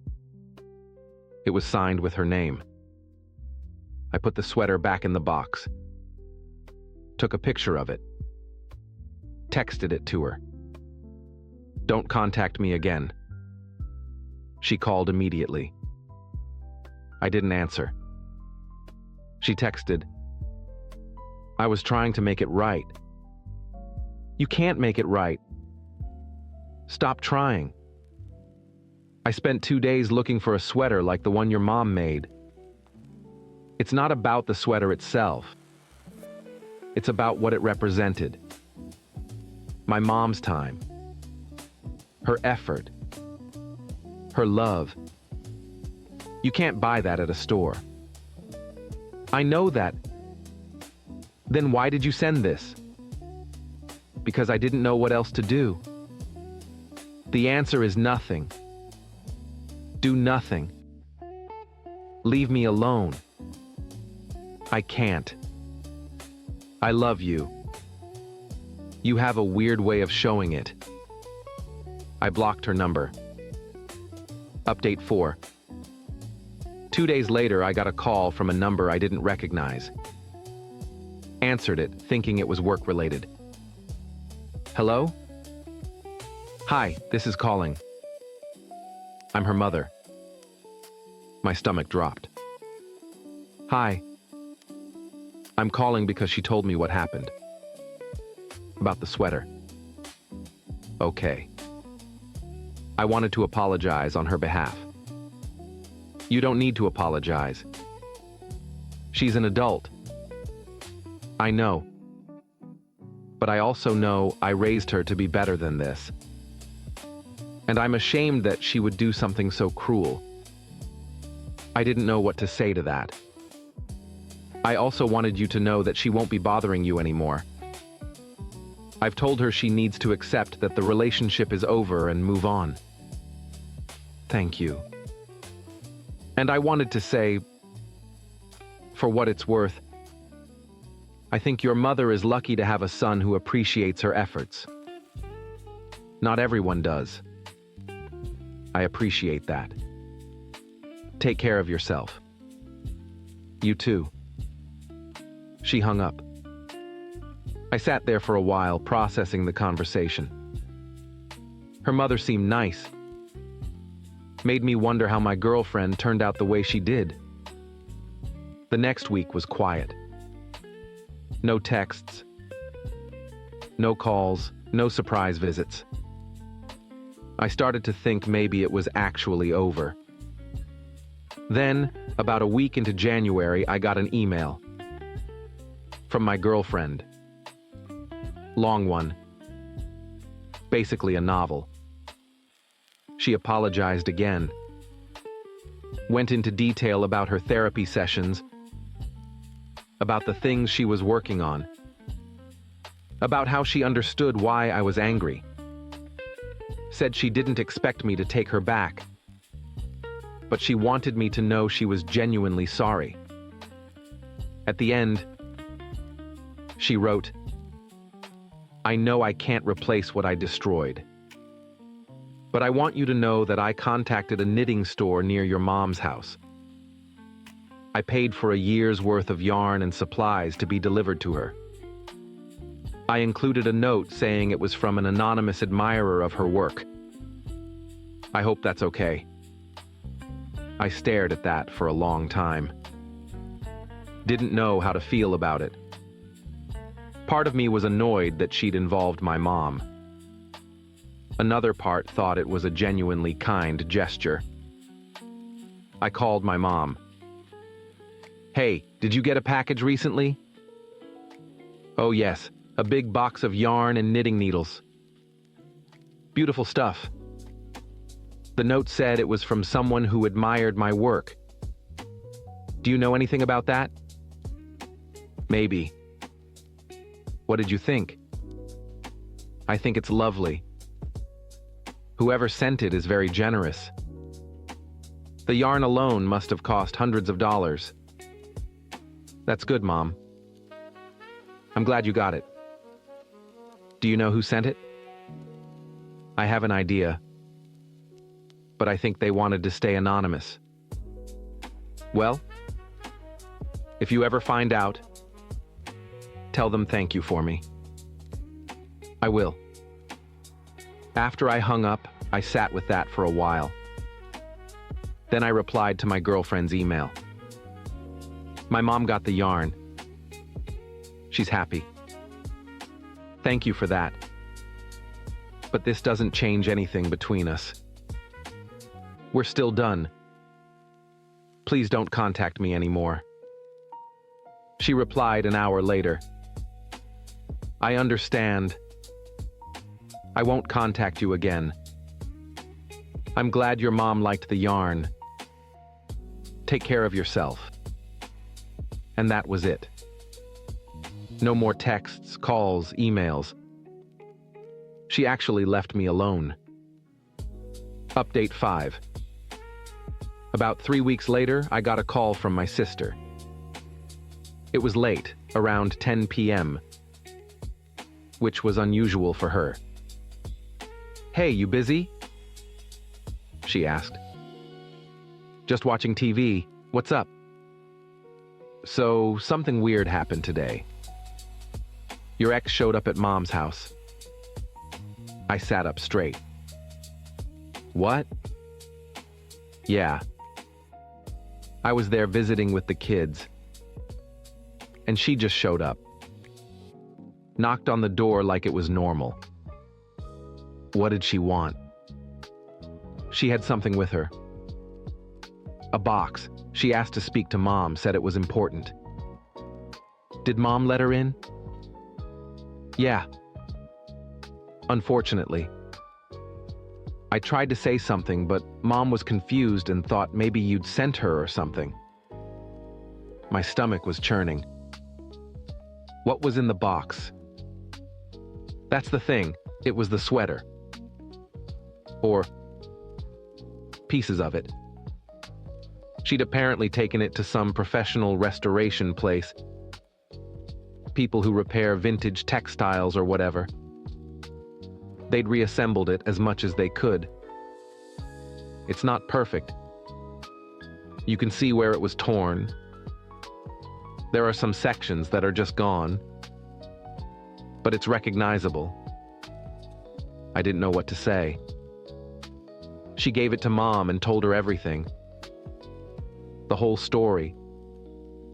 How she'd torn it up. How you'd broken up with her over it. How she'd been trying to make amends. Jesus Christ. What did Mom say? Mom was... I've never seen her like that. She didn't yell or anything, but she got really quiet. Took the box, thanked your ex very calmly, and then asked her to leave. And did she leave? Eventually. She tried to apologize more, but Mom just kept saying, "Thank you for bringing this. Please go now." Finally, she got the hint and left. How's Mom doing? She's upset, not at you, she made that clear. But she's upset that someone would destroy something she made. And she's upset that you didn't tell her. She asked me why you kept it from her. I didn't want her to feel bad. I told her that. She understands. But she said she wished she'd known because she would have made you another one immediately. I felt tears starting. Pushed them back. Is she okay? She will be. She's mostly just sad about the whole situation. And I think she feels guilty. Like maybe if she was a better knitter or something, this wouldn't have happened. That's ridiculous. I know. I told her that. But you know how Mom is. She takes things personally. I should call her. Yeah, probably. But maybe wait until tomorrow. Give her tonight to process. Okay. Thanks for letting me know. No problem. And hey, for what it's worth, I think your ex showing up was her trying to do the right thing. Doesn't excuse what she did, but at least she owned up to it. I guess. After I hung up, I just sat there. Stared at the TV without seeing it. Tried to figure out how I felt about all this. The next morning, I called my mom. She answered on the second ring. Hi, sweetheart. Hey, Mom. I heard about yesterday. Your sister told you? Yeah. Silence for a moment. Then, why didn't you tell me what happened? I didn't want to hurt you. The sweater was gone. The relationship was over. I thought it would just make you sad for no reason. I would have made you another one. Immediately. I know. But that's not why I kept it from you. I didn't want you to know that someone could be that mean about something you'd worked so hard on. Oh, honey. Her voice got softer. I've been knitting for 50 years. I know not everything I make is going to be appreciated by everyone. But the fact that you appreciated it, that you stood up for it, that means more to me than any sweater. I love everything you make, Mom. I know you do. And I love you for it. But I want you to promise me something. What? Don't protect me from the truth. I'm tougher than you think. And I'd rather know what's going on in your life, even if it's bad, than be kept in the dark. Okay. I promise. Good. Now, about this girl. She's not in my life anymore, Mom. I know. But I think what she did yesterday took courage. Coming to my house. Telling me everything. Bringing the sweater back even though it's damaged. That's not nothing. Are you saying I should give her another chance? I'm saying that people make mistakes. Big ones sometimes. And some people learn from them and some don't. I don't know which one she is, but I think she's trying. Trying doesn't fix what she did. No, it doesn't. But it's still worth something. We talked for a few more minutes, then said our goodbyes. After I hung up, I thought about what my mom said. About courage. About trying. About learning from mistakes. Update 6. 2 days later, I did something I probably shouldn't have. I texted my ex. Used a different number since I'd blocked hers. This is me. I heard what you did at my mom's house. She responded within a minute. I'm sorry. I should have asked you first. I just thought if I could get the sweater fixed, even partially, it might mean something. It did mean something. To my mom. Is she okay? She's fine. A little sad about the whole situation, but fine. I'm really sorry. For all of it. I know I keep saying that, but I mean it. I know you do. There was a pause. Then she wrote, "Do you think there's any chance we could meet? Just to talk? I promise I'm not trying to get back together. I feel like there's things I need to say in person." I thought about it. Okay. Coffee tomorrow. That place near the park. Thank you. I'll be there. The next day, I showed up at the coffee shop at 2 p.m. She was already there, sitting at a corner table. She looked different. Thinner, maybe. Tired. I sat down across from her. Hi. Hi, thanks for coming. Yeah. We sat in uncomfortable silence for a moment. Then she started talking. I've been in therapy 3 times a week since we broke up. Working through a lot of stuff. Control issues, like I mentioned. But also deeper things. My relationship with my parents. My fear of not being good enough. My tendency to tear down other people to make myself feel better. I nodded, but didn't say anything. The sweater thing, my therapist helped me understand why I did it. It wasn't really about the sweater being ugly. It was about feeling threatened. Threatened by a sweater? Threatened by what it represented. Your mom's relationship with you. The fact that you valued something homemade and imperfect over the image I was trying to create for us. It triggered something in me, and I lashed out. That's a lot to unpack. I know. And I'm not telling you this to make excuses. I'm telling you because I want you to understand that I know what I did was wrong. Not just wrong, cruel. And I've been working really hard to make sure I never do something like that again. That's good. I'm glad you're getting help.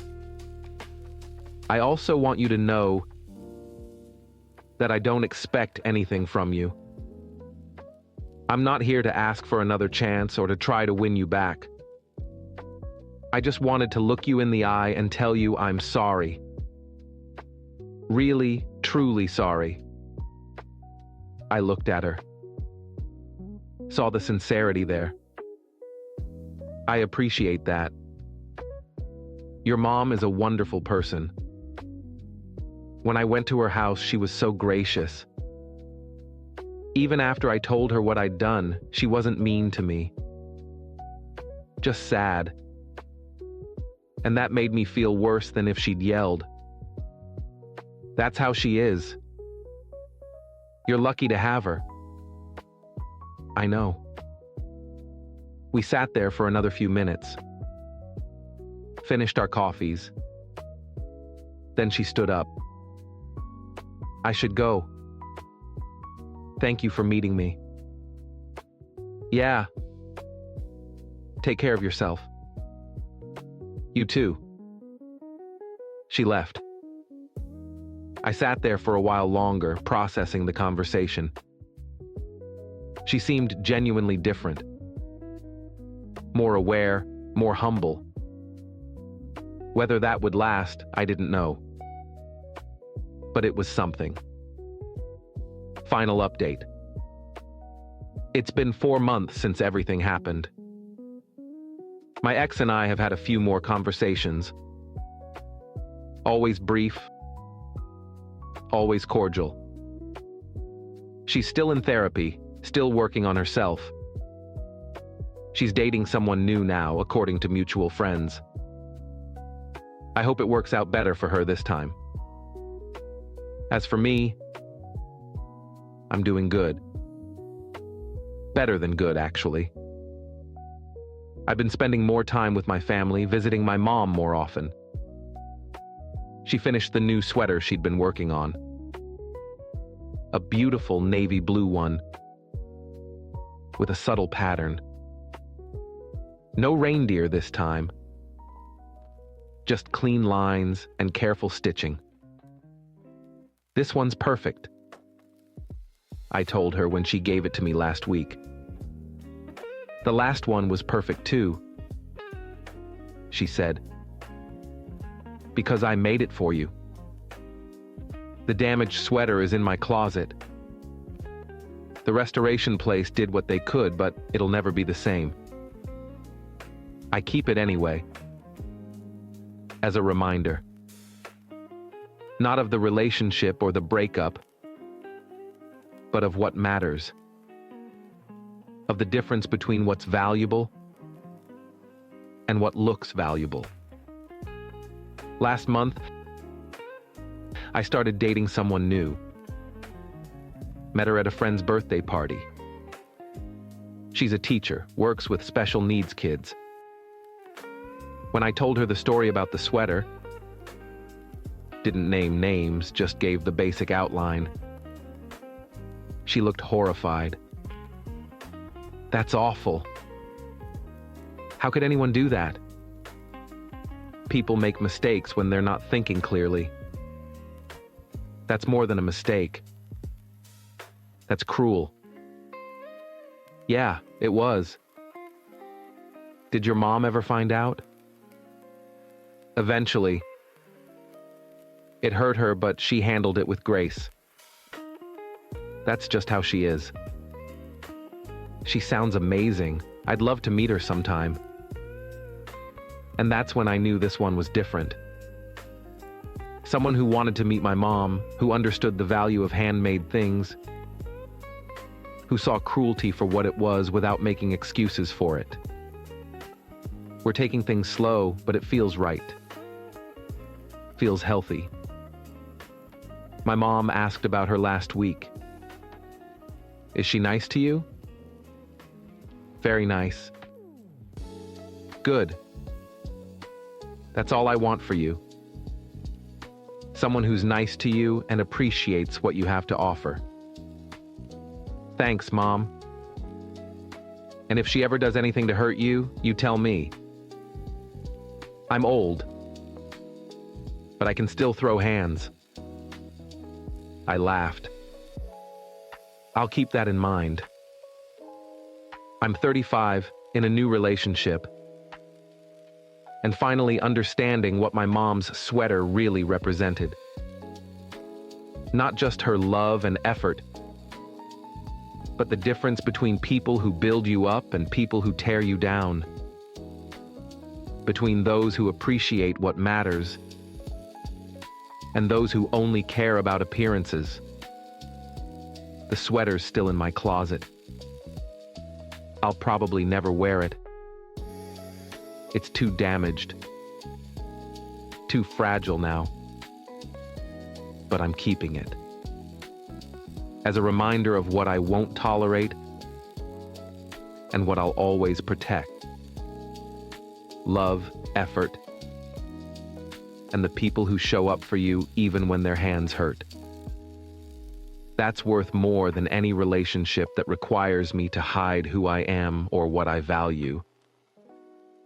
And I'm not settling for less ever again. Story 6. My hair is a part of me. That's not some cliche I trot out for effect. It's the simple physical truth. It falls to the middle of my thighs, a heavy curtain of gold that has taken 23 years to grow.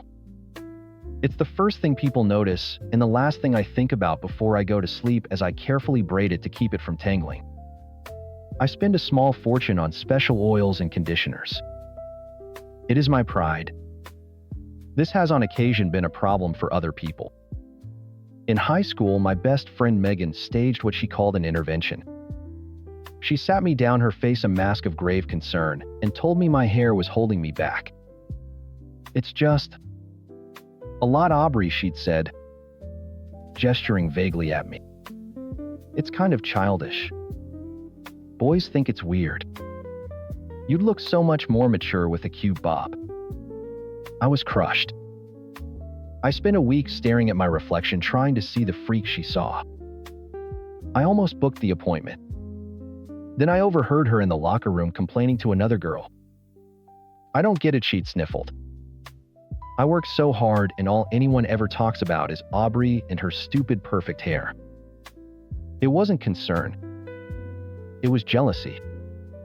I never forgot that. The sting of someone trying to diminish me disguised as friendly advice. So you can imagine I have a bit of a complex. When my sister Sarah got engaged, I was ecstatic. She's 2 years older, my opposite in every way, dark, petite, and pragmatic, where I'm fair, tall, and a bit of a dreamer.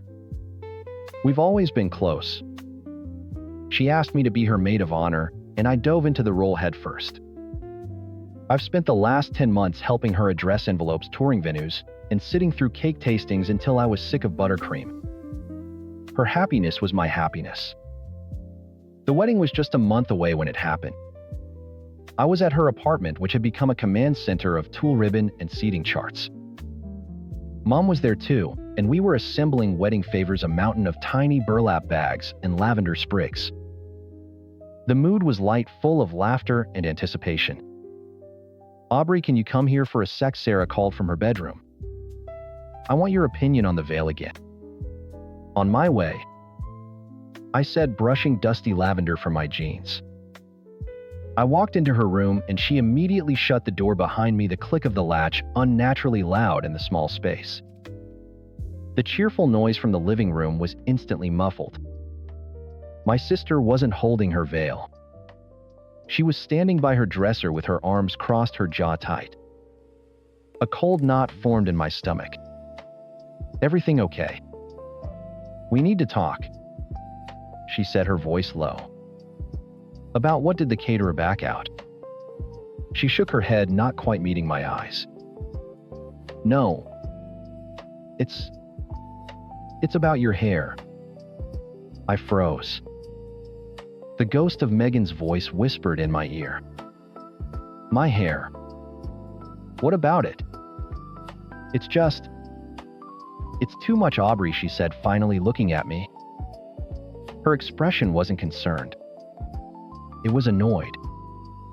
The bridesmaid dresses are so elegant and simple, and your hair is distracting. It's all anyone will look at.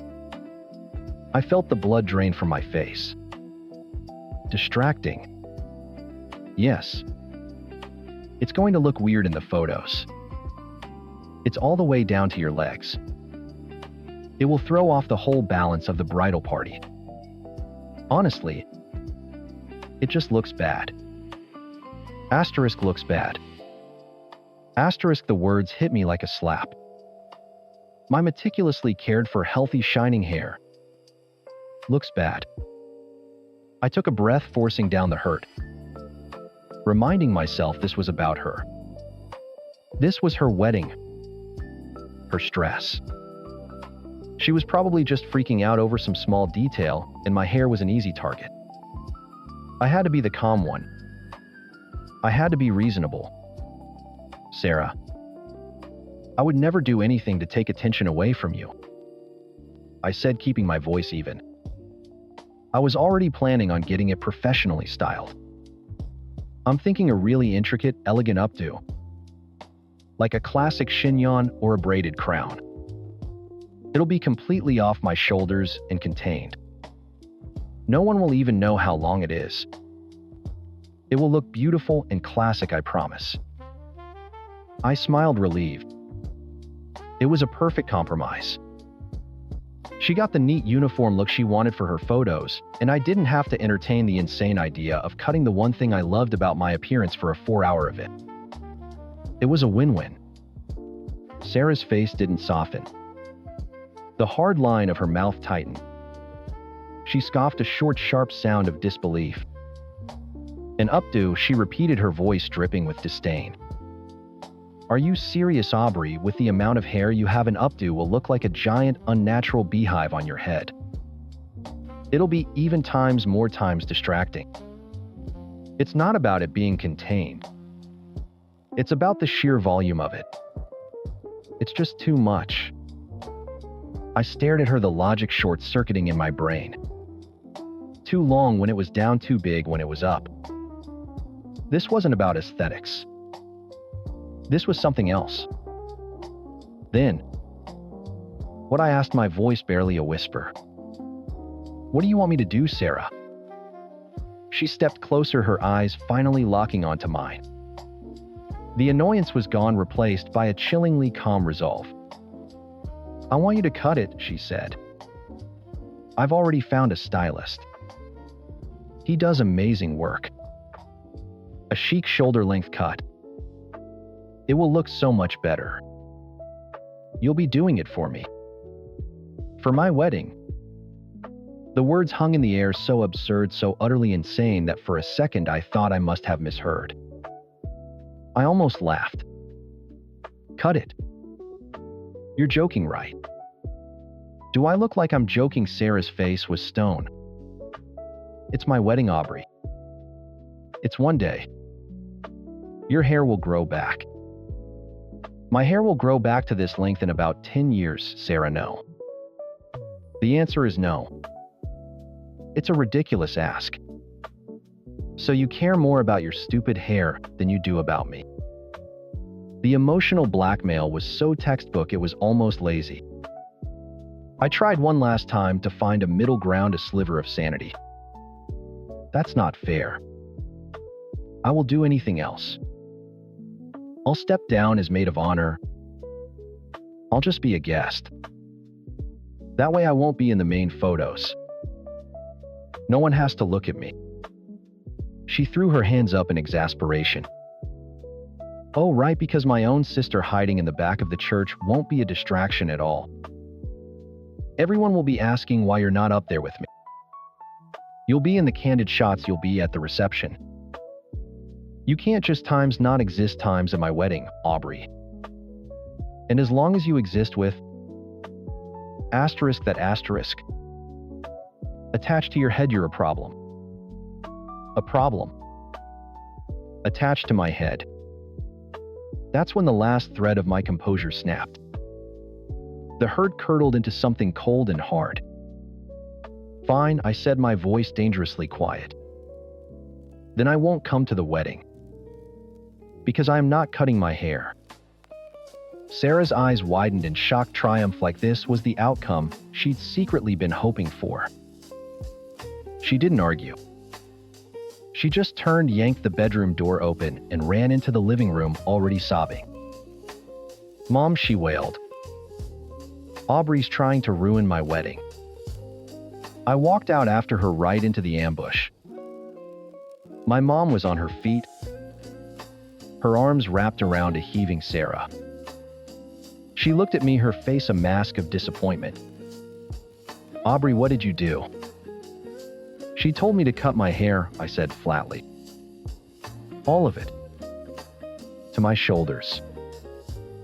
My mother's eyes flickered over my hair, and for the first time in my life, her expression wasn't one of pride. It was calculating, critical. "Well, it is her day," she said, as if that explained everything. "It's a big ask, but she's the bride. A little sacrifice for your sister isn't the end of the world." "A little sacrifice?" I could hear my voice rising shrill with disbelief. "Mom, this is my hair. I've been growing it my entire life. And maybe it's time for a change," she said, her tone sharpening. "Honestly, honey, you're 23 now. Hair that long is for teenagers. It's starting to look a little gruffy." Gruffy. The word so random and ugly felt like a punch to the gut. My hair was many things, but it was not gruffy. It was meticulously conditioned, oiled, and brushed. "It's not gruffy," I said through gritted teeth.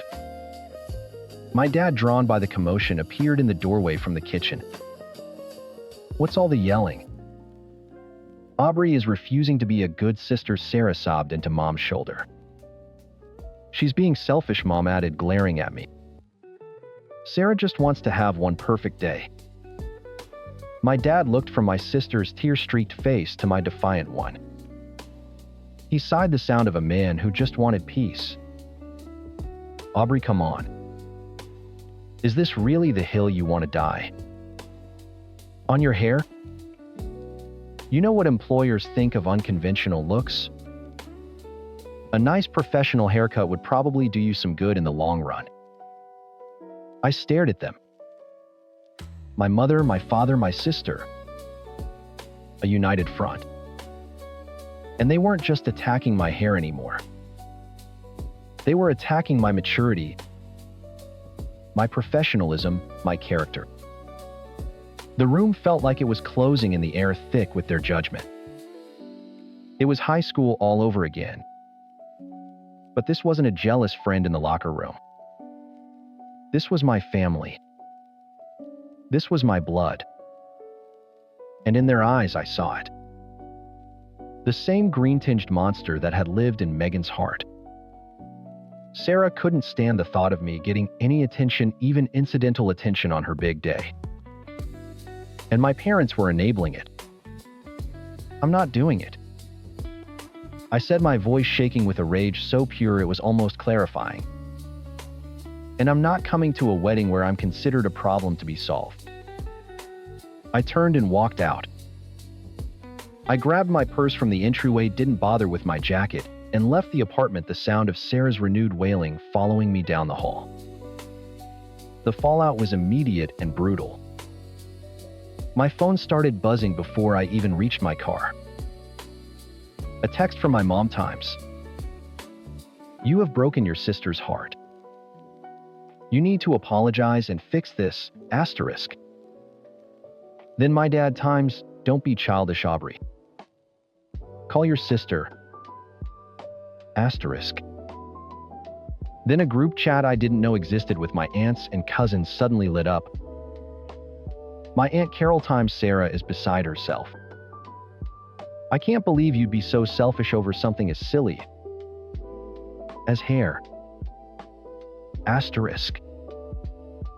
They were twisting the story, painting me as the villain who was throwing a tantrum to steal the spotlight. The irony was suffocating. I drove home in a daze, my hands shaking on the steering wheel. I blocked their numbers one by one, the silence in my apartment a welcome, if lonely, reprieve. For a week I was a ghost. I'd wake up, go to work, come home, and stare at the walls. The doubt started to creep in during the quiet hours of the night. Were they right? Was I being selfish? It was just hair. Was I really throwing away my relationship with my entire family for the sake of vanity? I'd stand in front of the mirror holding the golden mass of it in my hands. And for the first time I'd see what they saw: a burden. A problem. Then one morning I woke up from a dream where I was bald, my scalp cold and exposed, and I felt a phantom sense of loss so profound it made me gasp. And I knew. It wasn't about the hair. It was about them trying to cut away a piece of me times to make themselves more comfortable. It was about control. And I decided I was done being their problem. I was going to be my own solution. I spent the next 2 weeks planning. I cashed in some savings. I called a photographer I'd admired for years, a woman known for her ethereal, almost magical portrait work. I booked a session with a hairstylist who specialized in braids and artistic styling, not cutting. On the day of Sarah's wedding, I didn't sit at home and cry. I woke up at dawn and drove to a secluded botanical garden. For 3 hours, the stylist worked, weaving tiny iridescent pearls and delicate gold chains through my hair, crafting it into a masterpiece of flowing, intricate braids that looked like something out of a fairy tale. The photographer positioned me in the golden morning light, my hair fanned out around me on a bed of moss, cascading over the side of an old stone bench, gleaming against the deep red of the velvet dress I'd bought. I felt powerful. I felt beautiful. I felt like myself. At exactly 2 p.m., the time Sarah was scheduled to walk down the aisle, I posted the first photo. It was a close-up, the light catching the pearls woven into the intricate braids, my face serene. The caption was simple. Asterisk, some things are a part of you. Not for others to judge, or to demand, or to change, but for you to cherish. Self-love is a promise you make to yourself, not a sacrifice you make for someone else. Asterisk. My phone lit up. This time it wasn't with angry texts from blocked numbers. It was a flood of comments and likes from friends, old classmates, and extended family who weren't in the toxic inner circle. Asterisk, Aubrey. This is the most beautiful picture I've ever seen. Asterisk. Asterisk. Your hair is a work of art. Asterisk. Asterisk, that caption, wow. Good for you. Asterisk. I posted another. And another. Each one showcasing the hair they called gruffy and childish as the one-of-a-kind spectacular feature it was. I didn't mention the wedding. I didn't mention Sarah. I didn't have to. I was no longer the villain of my sister's story. I was the hero of my own. And I knew with a certainty that settled deep in my bones that my photos would be the ones everyone was talking about tomorrow. Story 7.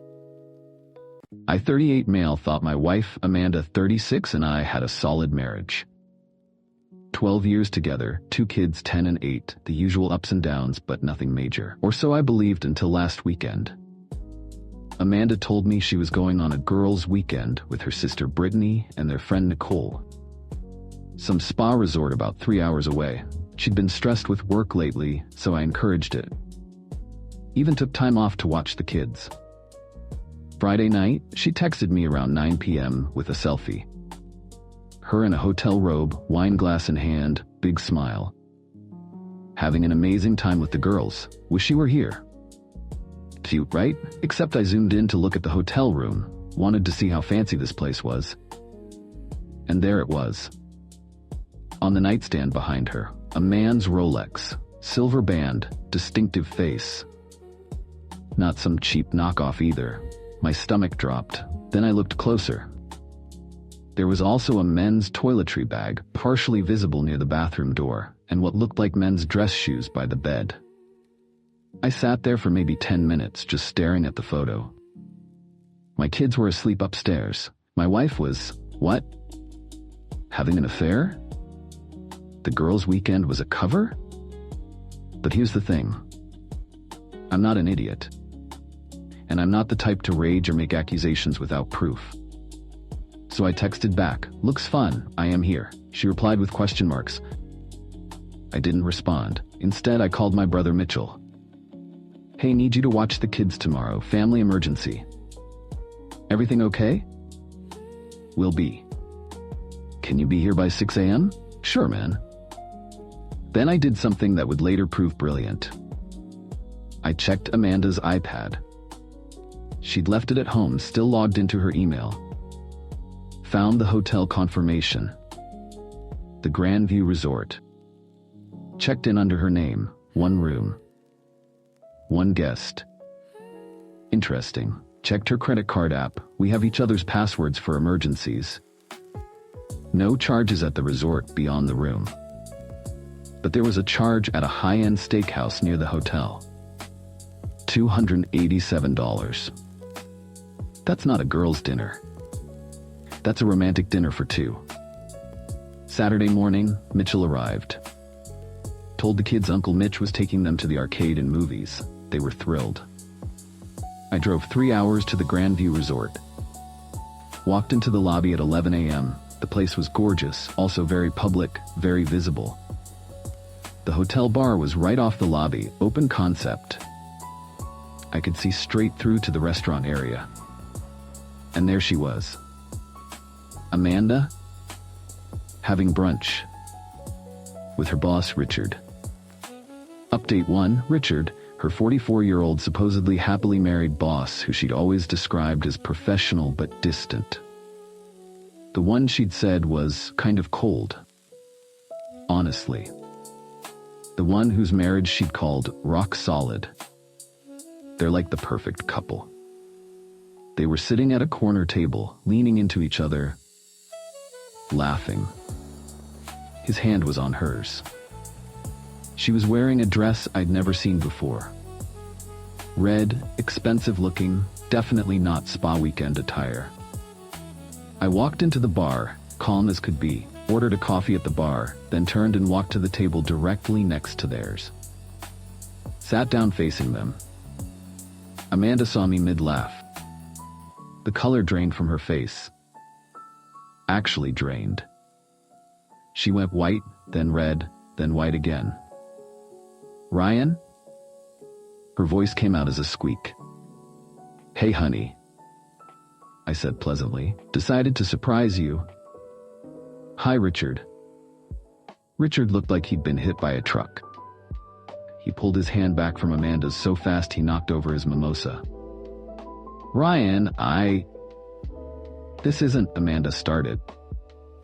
Brittany and Nicole running late? I asked, looking around. Don't see them anywhere. They had to cancel last minute, she stammered. Oh, when?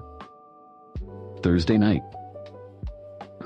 Weird, because you texted me yesterday about having an amazing time with the girls, even sent a photo from your room. Richard stood up. I should go. Sit down, Dick, I said, still pleasant. We're all adults here. He sat. The man actually sat. So I continued, how long has this been going on? Ryan, please, let's talk privately, Amanda pleaded. No, you brought him to a public place. Let's keep it public. How long? Richard cleared his throat. 6 months. Amanda shot him a look that could have melted steel. Richard. 6 months, I repeated. Wow. That's a lot of girls' nights and late work meetings. The waiter approached. Can I get you anything, sir? Just the coffee, thanks. These two are together. I'm solo. The waiter looked confused but walked away. Ryan, I can explain, Amanda started.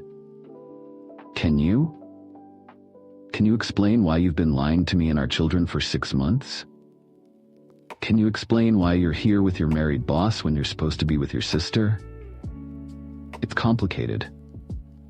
It's really not. You're having an affair. You lied about where you were going. You sent me a picture with his watch visible in it. Not complicated at all. You came here to spy on me? She was trying for indignant. No, I came here because my wife sent me a selfie with another man's Rolex in it. There's a difference. Richard's face went even paler. He looked at his wrist, empty. The watch was in the photo? Yep. Thanks for that, Dick. Don't call me Dick. Richard, Dick, whatever. You're sleeping with my wife. I'll call you whatever I want. Update 2. Amanda tried to salvage the situation. Ryan, please, the kids don't need to know about this. We can work it out quietly. The kids already know Daddy had to leave for an emergency. They're with Mitchell. You left our children to come here and make a scene? I'm not making a scene, I'm having coffee. You're the one who lied about a girls' weekend to spend time with Dick here. Stop calling me Dick. Richard, does your wife know you're here? He went silent. Lisa? Right? Married 15 years? 2 teenagers? Does Lisa know you're at a romantic resort with my wife? That's not? You don't need to involve her. Oh, I think I do. See, you both made decisions that affect multiple families. Lisa deserves to know, just like I deserve to know. Amanda grabbed my arm. Ryan, please. Don't destroy Richard's marriage. I laughed. Actually laughed. I'm not destroying anything. You two did that when you decided to have an affair. It just happened, she said. We didn't plan it. You planned this weekend. You made reservations. You lied to me. You lied to your kids. That's a lot of planning for something that just happened. Richard stood up again. I'm leaving. Leaving your girlfriend in the middle of your romantic weekend? That's cold, Dick. Even for you. He walked away. Quickly, Amanda watched him go, tears starting. 6 months, I said. 6 months of coming home to me and the kids, kissing me goodnight, acting normal. That takes dedication. I do love you, she said. No, you don't. People who love you don't do this. What are you gonna do? Right now, finish my coffee, then drive home. Then figure out how to explain to 2 kids why mommy won't be living with us anymore. You can't just kick me out. That's my home too. Actually, I can. The house is in my name, inherited from my dad, remember? You're not on the deed. Her face went from sad to angry. You can't keep me from my children. I'm not keeping you from them. You're welcome to see them, just not in my house. Our house? No, Amanda, my house. You can stay with Brittany. Or Nicole, or Richard, if his wife kicks him out too. I pulled out my phone, found Lisa's Facebook. Wasn't hard. Richard had her plastered all over his profile, happy family photos from last month. What are you doing? Amanda asked, panicked. Sending Lisa a message. She deserves to know. Ryan, don't. His kids, his family? Should have thought about that 6 months ago. I typed, Hi Lisa. You don't know me, but your husband Richard is having an affair with my wife Amanda. They're currently at the Grandview Resort together. I have photos if you need proof. I'm sorry to tell you this way, but you deserve to know. Ryan Morrison. Attach the photo Amanda sent me with the watch visible. Hit send. Amanda was crying now. Real tears. You've ruined everything. No, honey. You did that. I'm just dealing with the aftermath. Update 3. The drive home was surreal. 3 hours to think about 12 years of marriage ending because of a Rolex in a photo. Amanda had blown up my phone with texts ranging from apologetic to angry to threatening. You're overreacting. We can get counseling. I'll take you for everything in the divorce. Please don't tell the kids. You're destroying our family. I'm calling a lawyer. That last one made me laugh. With what money? I'd been the primary earner for our entire marriage. She worked part-time as an office manager at Richard's company, naturally. Made maybe $35 a year, got home around 3 p.m. Mitchell took one look at my face and knew. That bad? Found her with her boss. Richard? The cold, distant one? Apparently not that distant. He took the kids to his place for the night. Told them mom and dad needed to sort some grown-up stuff out. They weren't happy, but Uncle Mitchell's promise of pizza and video games helped. Amanda came home around 6 p.m., walked in like nothing happened, then saw the suitcases in the living room. What's this? Your stuff. Essentials for now. You can schedule a time to get the rest. You can't be serious. Dead serious. The house is mine. You're not on the deed, not on the mortgage, not on anything. You need to leave. I'm not going anywhere. I live here. Not anymore. She pulled out her phone. I'm calling the police. Go ahead. Explain to them that you want to stay in a house you don't own after admitting to a 6-month affair. She called anyway. 2 officers showed up 30 minutes later. I showed them the deed. Explained the situation calmly. Amanda was less calm. He's throwing me out. I have rights. The older officer looked tired. Ma'am, if you're not on the deed and he owns the property, he can ask you to leave. This is a civil matter. But I'm his wife. Then you'll need to address it in divorce court. But right now, if he wants you to leave his property, you need to leave. Amanda lost it. Full on screaming about how unfair it was, how I was abusing her, how the system was broken. The officers just stood there, waiting. Finally, she grabbed the suitcases. This isn't over. No, I agreed. It's just starting. After she left, I called Lisa back. She'd left me 3 voicemails. Her voice was shaky in all of them. We talked for an hour. She'd suspected something was off, but never imagined Richard would cheat. She'd already contacted a divorce attorney. Apparently, Richard had tried to deny everything until she forwarded him the photo. He said it was a misunderstanding. Lisa laughed bitterly. A misunderstanding. He accidentally ended up at a resort with your wife. They're both liars, practiced ones. Ryan, thank you for telling me. Most people wouldn't have. You deserve to know. Monday morning, everything escalated. Amanda had stayed with her sister Brittany, who called me screaming about how I'd abandoned her sister. She abandoned our marriage when she started sleeping with Richard. People make mistakes. For 6 months? Then came the text from Amanda. Richard's been fired. His wife threw him out. You've destroyed 2 families. Happy? I responded, you destroyed 2 families. I just exposed it. He's losing everything. Consequences. Look it up. Update for Tuesday was when Amanda went nuclear. Posted on Facebook about how I was financially abusing her by kicking her out.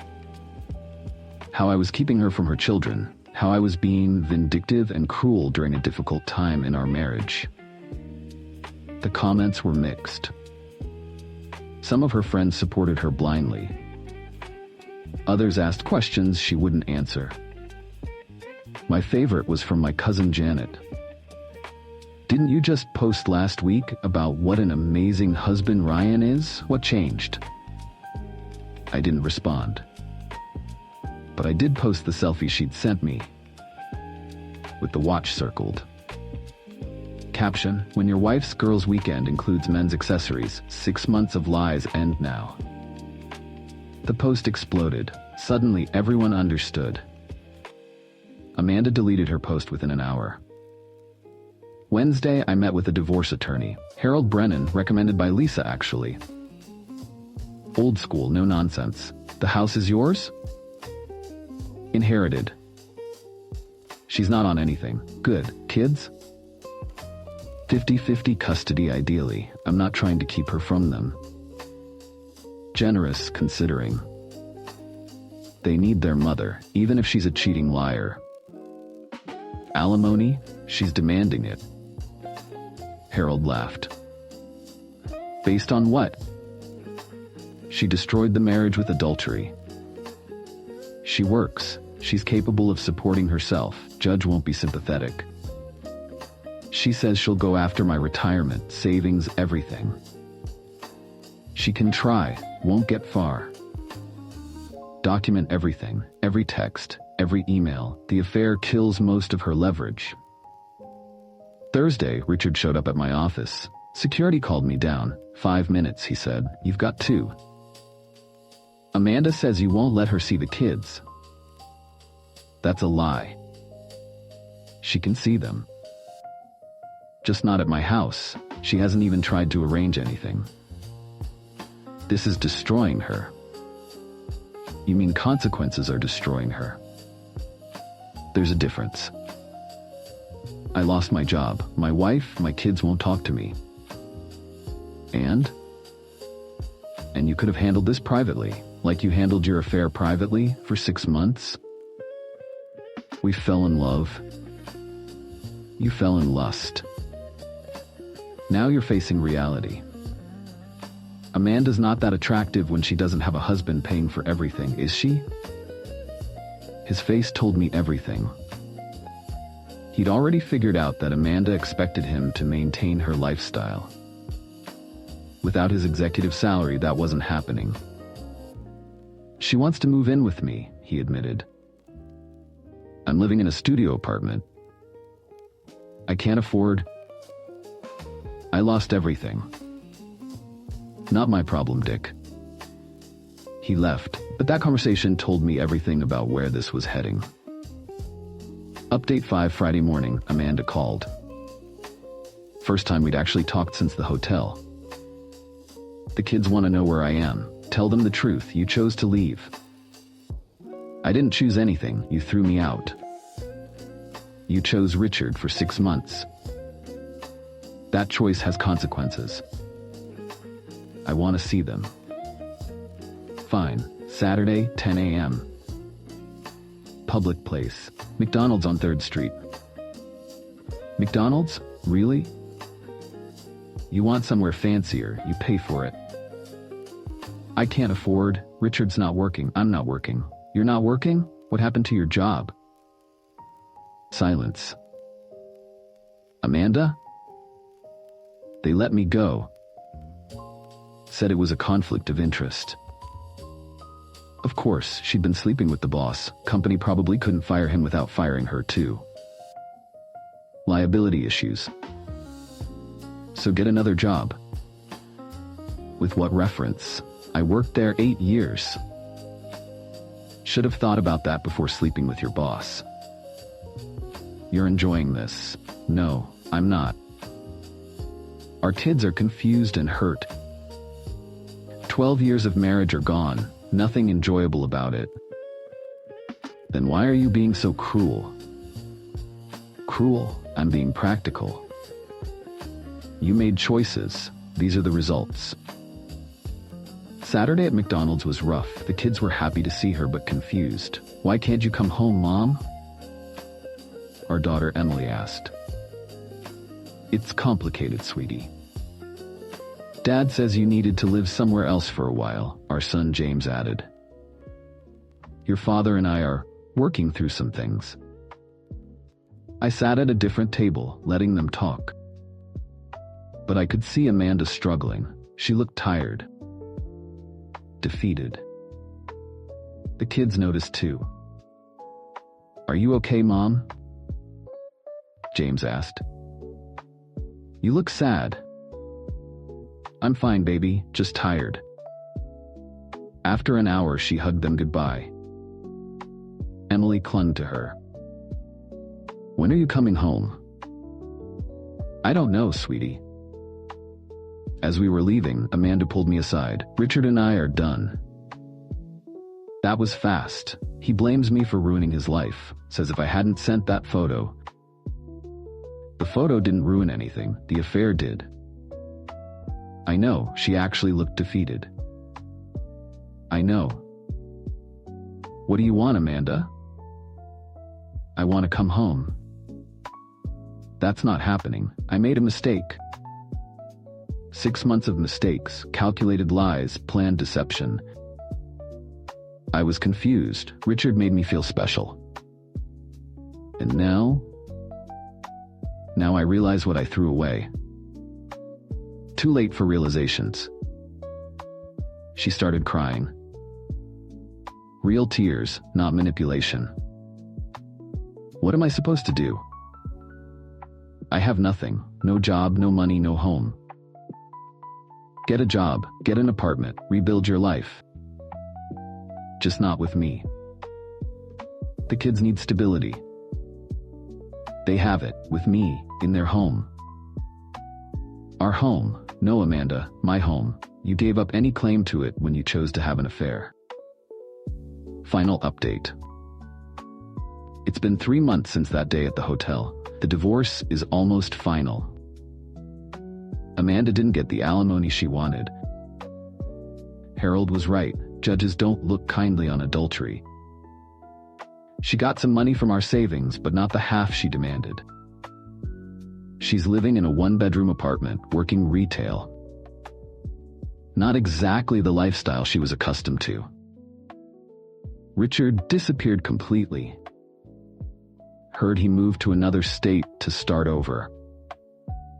So much for their great love affair. The kids see Amanda every other weekend and Wednesday dinners. They're adjusting. Kids are resilient like that. Emily asked me last week if Mom and I would ever get back together. No, sweetheart. Sometimes when trust is broken, it can't be fixed. Like when James broke my favorite doll? Kind of like that, yeah. Amanda still texts occasionally. Alternates between anger and regret. Last week, I threw away everything for nothing. I replied, yes, you did. Do you hate me? No, I nothing you. That's worse. And that's the truth. The opposite of love isn't hate. It's indifference. And I'm genuinely indifferent to her now. She's just someone I share kids with. Lisa and I have coffee sometimes. Not romantic, just two people who went through the same betrayal. She's doing better. Richard apparently sends her long emails about how sorry he is, how he wants to come back. She forwards them to her lawyer. The audacity, she said last week. He thinks apologizing fixes 6 months of lies. They both do. Like words erase actions. You saved me, that photo, that message. I would have lived in ignorance. We both would have. Here's what I learned. When someone shows you who they are, believe them. Amanda showed me she was capable of 6 months of deception, of looking me and our kids in the eye while living a complete lie. That's not a mistake. That's a character flaw. The entitlement was the most stunning part. Even after everything came out, she expected to keep the house, the lifestyle, the marriage. Like her affair was just a minor inconvenience I should overlook. Like consequences were for other people. The Rolex in the photo? Richard never did get it back from the hotel. Amanda left so quickly she forgot to pack it. The hotel held it for a month, then donated it to charity when no one claimed it. Found that out from Lisa. We both laughed about it. A $30,000 watch gone because they were too embarrassed to go back, she said. Fitting metaphor. They threw away everything valuable and can't get it back. Last night I was helping Emily with homework when she asked, "Dad, why did Mom leave?" I thought carefully. Sometimes adults make choices that hurt people they love. And when trust gets broken, things can't go back to how they were. But she says she's sorry. Being sorry doesn't always fix things, sweetheart. That's sad. Yeah, it is, and it is sad. 12 years, 2 kids, a life built together, all destroyed for hotel weekends and stolen moments. Amanda lost everything. Her marriage, her home, her comfortable life, her reputation. Richard lost his career, his family, his future. 2 families destroyed because 2 people thought they were entitled to have an affair without consequences. But actions have consequences, always. Even if you think you're being careful. Even if you think you won't get caught. Sometimes all it takes is a watch and a photo to bring it all crashing down. Story 8. My sister Amanda could burn down an orphanage, and my parents would praise her for bringing warmth to the children. She was born with a halo, and I was born with the horns she kept trying to put on my head. When she accidentally erased my final college thesis, a day before it was due, Mom told me I should have backed it up better. When she wrecked my first car, Dad said I shouldn't have parked it where it could be a temptation. She was the golden child. I was the life lesson. I thought I'd finally escaped when I married Mark. He saw her for what she was. Or so I thought. In the beginning, he'd roll his eyes with me. "Here we go again," he'd mutter when Amanda called with her latest manufactured crisis. But slowly, over 10 years, the eye rolls stopped. He started taking her calls in the other room. He became her handyman, her confidant, her shoulder to cry on. "She's your sister, Denise." "I'm just trying to keep the peace," he'd say, that placating tone already grating on my last nerve. A gut feeling isn't a thought, it's a physical thing. It's a cold stone in your stomach. Mine had been growing for a year, heavy and sharp. It started with little things. A shared look across the dinner table that lasted a second too long. The way he'd text under the table and smile, then say it was just a work meet when I asked. The way her perfume, that cloying vanilla musk she bathed in, sometimes clung to his jacket when he came home late from helping her with a leaky faucet. The stone in my gut turned into a jagged rock the day our daughter Lily fell. We were at the park. One second, Lily, all of 8 years old, was a laughing blur on the monkey bars. The next, she was a heap on the wood chips, screaming a sound that ripped through my soul. I knew before I even reached her. The unnatural angle of her arm, the white-hot panic in her eyes.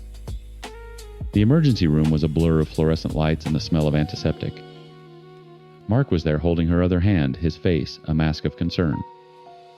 He was playing the part of the devoted father perfectly. Our 7-year-old son Leo was silent in the corner, his face pale. I was trying to hold it all together, filling out forms with a shaking hand, whispering reassurances to Lily that I didn't believe myself. Then his phone buzzed. He glanced at the screen. "Amanda." "I have to take this," he whispered, already standing up. "Mark, no." "Not now," I hissed, my eyes locked on Lily's tear-streaked face. He ignored me, stepping into the hallway. I could hear his muffled voice, the tone shifting from worried dad to soothing savior. I tried to focus on Lily, on stroking her hair, but my ears were straining, picking up fragments. "No, he's a jerk. You did the right thing. Just breathe." He came back in a few minutes later, his jaw tight. He wouldn't meet my eyes. I have to go. The words hung in the sterile air. I was sure I'd misheard. What? What are you talking about? The doctor isn't even done with her x-rays. Amanda needs me, he said, his voice low and urgent. Brian broke up with her again. She's a mess. She's threatening to do something stupid. I just stared at him. It felt like the world was tilting. Her boyfriend of 3 months broke up with her. Again. And our daughter times is in here with a broken arm, and you're leaving. You don't get it. She's not stable like you are, he shot back, his voice rising. She has no one. You're here. You can handle this. He was looking at me, but his eyes were pleading on her time's behalf. He was defending her, prioritizing her fake drama over our child's real pain. The betrayal was so absolute, so stunning, it almost took my breath away. Lily started crying harder, her little body shaking. Daddy, don't go. Mark hesitated for a fraction of a second. He glanced at Lily, then back at me, his expression hardening. I'll be back as soon as I can. He walked out. He just left. He chose his sister-in-law's manufactured heartbreak over his own daughter's broken bone. The doctor came in a few minutes later with the x-rays. A clean break radius and ulna? They'd have to set it. As they put the cast on Lily, a bright purple one, she picked herself a cold, hard clarity settled over me. It wasn't just a gut feeling anymore. It was a fact. My marriage was a lie. I drove the kids home in a silent rage. I settled Lily on the couch with a movie and a bowl of ice cream and tucked a shell-shocked Leo in next to her. Then I went into my bedroom and pulled out 2 suitcases. I moved with a mechanical efficiency I didn't know I possessed. Clothes for me, for Lily, for Leo. Toothbrushes. Leo's favorite stuffed dinosaur, Lily's tablet. The essentials. I didn't cry. There was no room for tears, only for the ice in my veins. I packed the car, buckled in the kids, and drove away from the house I had built with a man who was a stranger. I didn't leave a note. I just sent a single text to Mark. We're gone. Don't contact me. His replies started instantly. What the hell, Denise?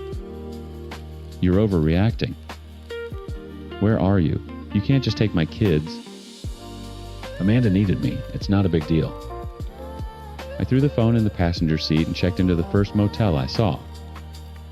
For 2 days, I let the kids watch cartoons and eat pizza in bed while I let his calls go to voicemail and ignored the flood of texts from him, my sister, and my mother. My moms were the worst. Amanda is devastated. Mark said you were horribly cruel to him. You need to apologize and come home. On the 3rd morning, a jolt of panic shot through me, my work laptop. It was on the desk in our home office. I had a massive project deadline on Friday, the kind that could make or break my career. Losing this job wasn't an option. I was going to be a single mom. I needed every single penny. I had to go back. Mark would be at work. Amanda would be at her apartment nursing her fake broken heart. The house would be empty. It was a Tuesday. 11 a.m. I'd be in and out in 5 minutes. I drove back to my quiet suburban street, my heart pounding a frantic rhythm against my ribs. I turned the corner onto our block, my hands slick on the steering wheel. And then I saw it. Mark's car was in the driveway. That was wrong. He never came home for lunch. Behind it, parked so close the bumpers were almost touching, was Amanda's cherry red convertible. My blood ran cold. Every instinct screamed at me to turn around, to drive away and never look back. But the thought of that laptop, of my career, of the life I now had to build for my kids, pushed me forward. I pulled up to the curb, killed the engine, and got out. The house looked exactly the same. The roses I'd planted were blooming. A sprinkler was lazily ticking on the lawn. It was a perfect picture of a happy family life. A complete and utter fraud. I took a deep breath, my keys cold in my trembling hand. I walked up the stone path, my steps feeling strangely loud in the midday silence. I put the key in the lock. It turned with a familiar click. The door swung open into the quiet, sunlit foyer. And the first thing I heard wasn't a voice, but a sound. A rhythmic, muffled sound. Coming from the living room. From our couch. It was a grunt. A low, guttural sound of effort. That I knew intimately, but had never heard paired with my sister's sharp, breathy moans. The sounds twisted together in the sun-drenched living room, desecrating the air. My feet stopped moving. I stood in the foyer invisible, holding my breath. There on Our Times couch, the one where I'd read bedtime stories to Leo just a few nights ago, was my husband. And beneath him, her hands tangled in his hair, was my sister. They were a writhing knot of limbs and betrayal, completely lost in each other. Amanda's cherry red lipstick, the one she always wore, was smeared across Mark's mouth and jaw. Something inside me didn't just break, it vaporized. The rage, the grief, the shock, it all burned away, leaving behind something cold and clear and diamond hard. I silently raised my phone. The camera was already open. I didn't zoom. I didn't frame it, I just pressed the button. The soft click times of the shutter was swallowed by their noise. I walked into the home office, my steps steady. I unplugged my laptop, coiled the cord, and slid it into its bag. My movements were calm, deliberate. As I walked back through the foyer, I glanced into the living room again. They hadn't moved. They hadn't heard a thing. I closed the front door behind me, making sure it made a solid, definitive times thud asterisk. 2 minutes later, as I was pulling away from the curb, my phone buzzed. It was Mark. I didn't answer. Then a text from Amanda. "You bitch, you set us up." I laughed. A real, actual laugh. The sound was alien in the car's silence. The first call I made was to the best divorce lawyer in the city. "His name is Mark," I said, my voice eerily level. "My sister is Amanda." "Freeze every joint account we have." Immediately. The second call was to Amanda's on-again, off-again ex, Brian. The one Mark had abandoned our daughter for. "Brian, it's Denise." "Are you sitting down? I'm sending you a picture." "Use it however you want." My third stop was the downtown police precinct. I walked up to the front desk and asked to file a report. A bored-looking officer led me to a small room. A few years ago, I began my sister Amanda stole my identity and opened 3 credit cards in my name. She ran up about $10,000 in debt. I didn't press charges at the time because my family pressured me to handle it quietly. I'm here to unhandle it. By the time I filed for divorce the next day, my phone had exploded with calls and texts from my parents. "Denise, this has gone far enough. You are tearing this family apart over a misunderstanding." Amanda is beside herself. "You need to come talk to us." They wanted to talk. I'd give them a talk. We met at their house, the place where Amanda's halo had always shone brightest. She was there, huddled on the sofa next to her mother, her face a mask of tragic tears. Mark stood by the fireplace, his expression a pathetic mix of shame and desperation. My father stood with his arms crossed, ready to deliver a verdict he'd decided on long before I arrived. "Denise," my father started, his voice dripping with disappointment. "We are all very worried about you. Your behavior has been erratic. Abandoning your husband, filing police reports against your own sister? I'm not the one you should be worried about," I said, keeping my voice low and calm. I looked directly at Amanda. "How are you, Amanda? Are you feeling stable now?" Her face crumpled. "You've always hated me," she sobbed into my mother's shoulder. "You're trying to ruin my life." "No," I said, pulling my phone from my pocket. "You ruined your own life. I just happened to document it." I placed the phone on the coffee table and tapped the screen. The picture I'd taken filled the display. Sharp. Clear. Undeniable. My mother gasped and physically recoiled. My father's face went from stern to ashen in a heartbeat. The silence in the room was absolute broken, only by Amanda's hitched breath. She was vulnerable, Mark blurted out, taking a step forward. Her breakup with Brian, I was just comforting her, and it went too far. You mean the breakup you left your daughter for in the emergency room? I asked, my voice like ice. The one Brian told me he initiated because he found texts from you on Amanda's phone dating back 6 months. Funny how that part of the story keeps getting left out. Mark paled. Amanda shot him a look of pure venom. And as for the police report, I continued turning to my parents. For 20 years, you've told me to let things go. When she erased my thesis, when she wrecked my car, when she maxed out credit cards in my name. You told me I needed to be the bigger person because she was fragile. You didn't raise a daughter, you raised a monster by refusing to ever hold her accountable. Well, her free ride is over. This, I said, gesturing to the phone, is what happens when a golden child is never told no. My mother looked from the phone to Amanda, then back again. For the first time in my life, I saw the carefully constructed adoration in her eyes shatter. She saw my sister not as a victim, but as what she was. A predator. She slowly pulled her arm away from Amanda. Get out, she whispered, her voice trembling. Amanda stared at her. Mommy? Get out of my house, my father roared, his face purple with rage. He pointed a shaking finger not just at Amanda, but at Mark, too. Both of you. Get out. Now. I watched as the golden child's world crumbled. I watched as my husband, the man who chose her, realized he had lost everything. I didn't feel triumph. I didn't feel vindication. I just felt quiet. I picked up my phone, turned around, and walked out, leaving the wreckage behind me. 6 months later, the quiet has started to feel like peace. The kids and I are in therapy, untangling the knots of trauma and betrayal.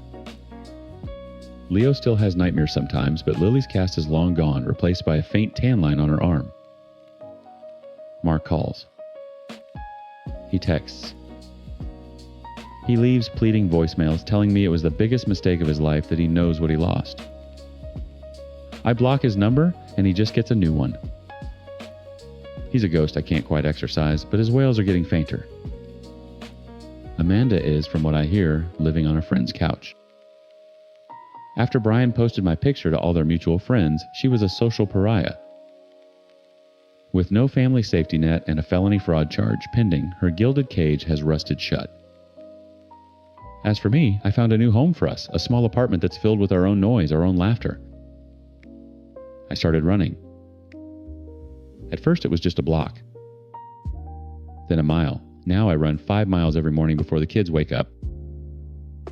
I love the feeling of my muscles burning, of my lungs working, of my feet pounding the pavement. It's a feeling of pure, unadulterated strength.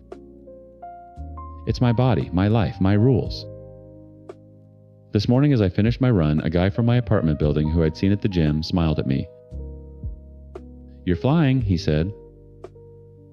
I smiled back, a genuine smile that reached my eyes. I'm just getting started. I turned toward my front door, not looking back. The road ahead was mine. And for the first time in a very long time, I couldn't wait to see where it would take me.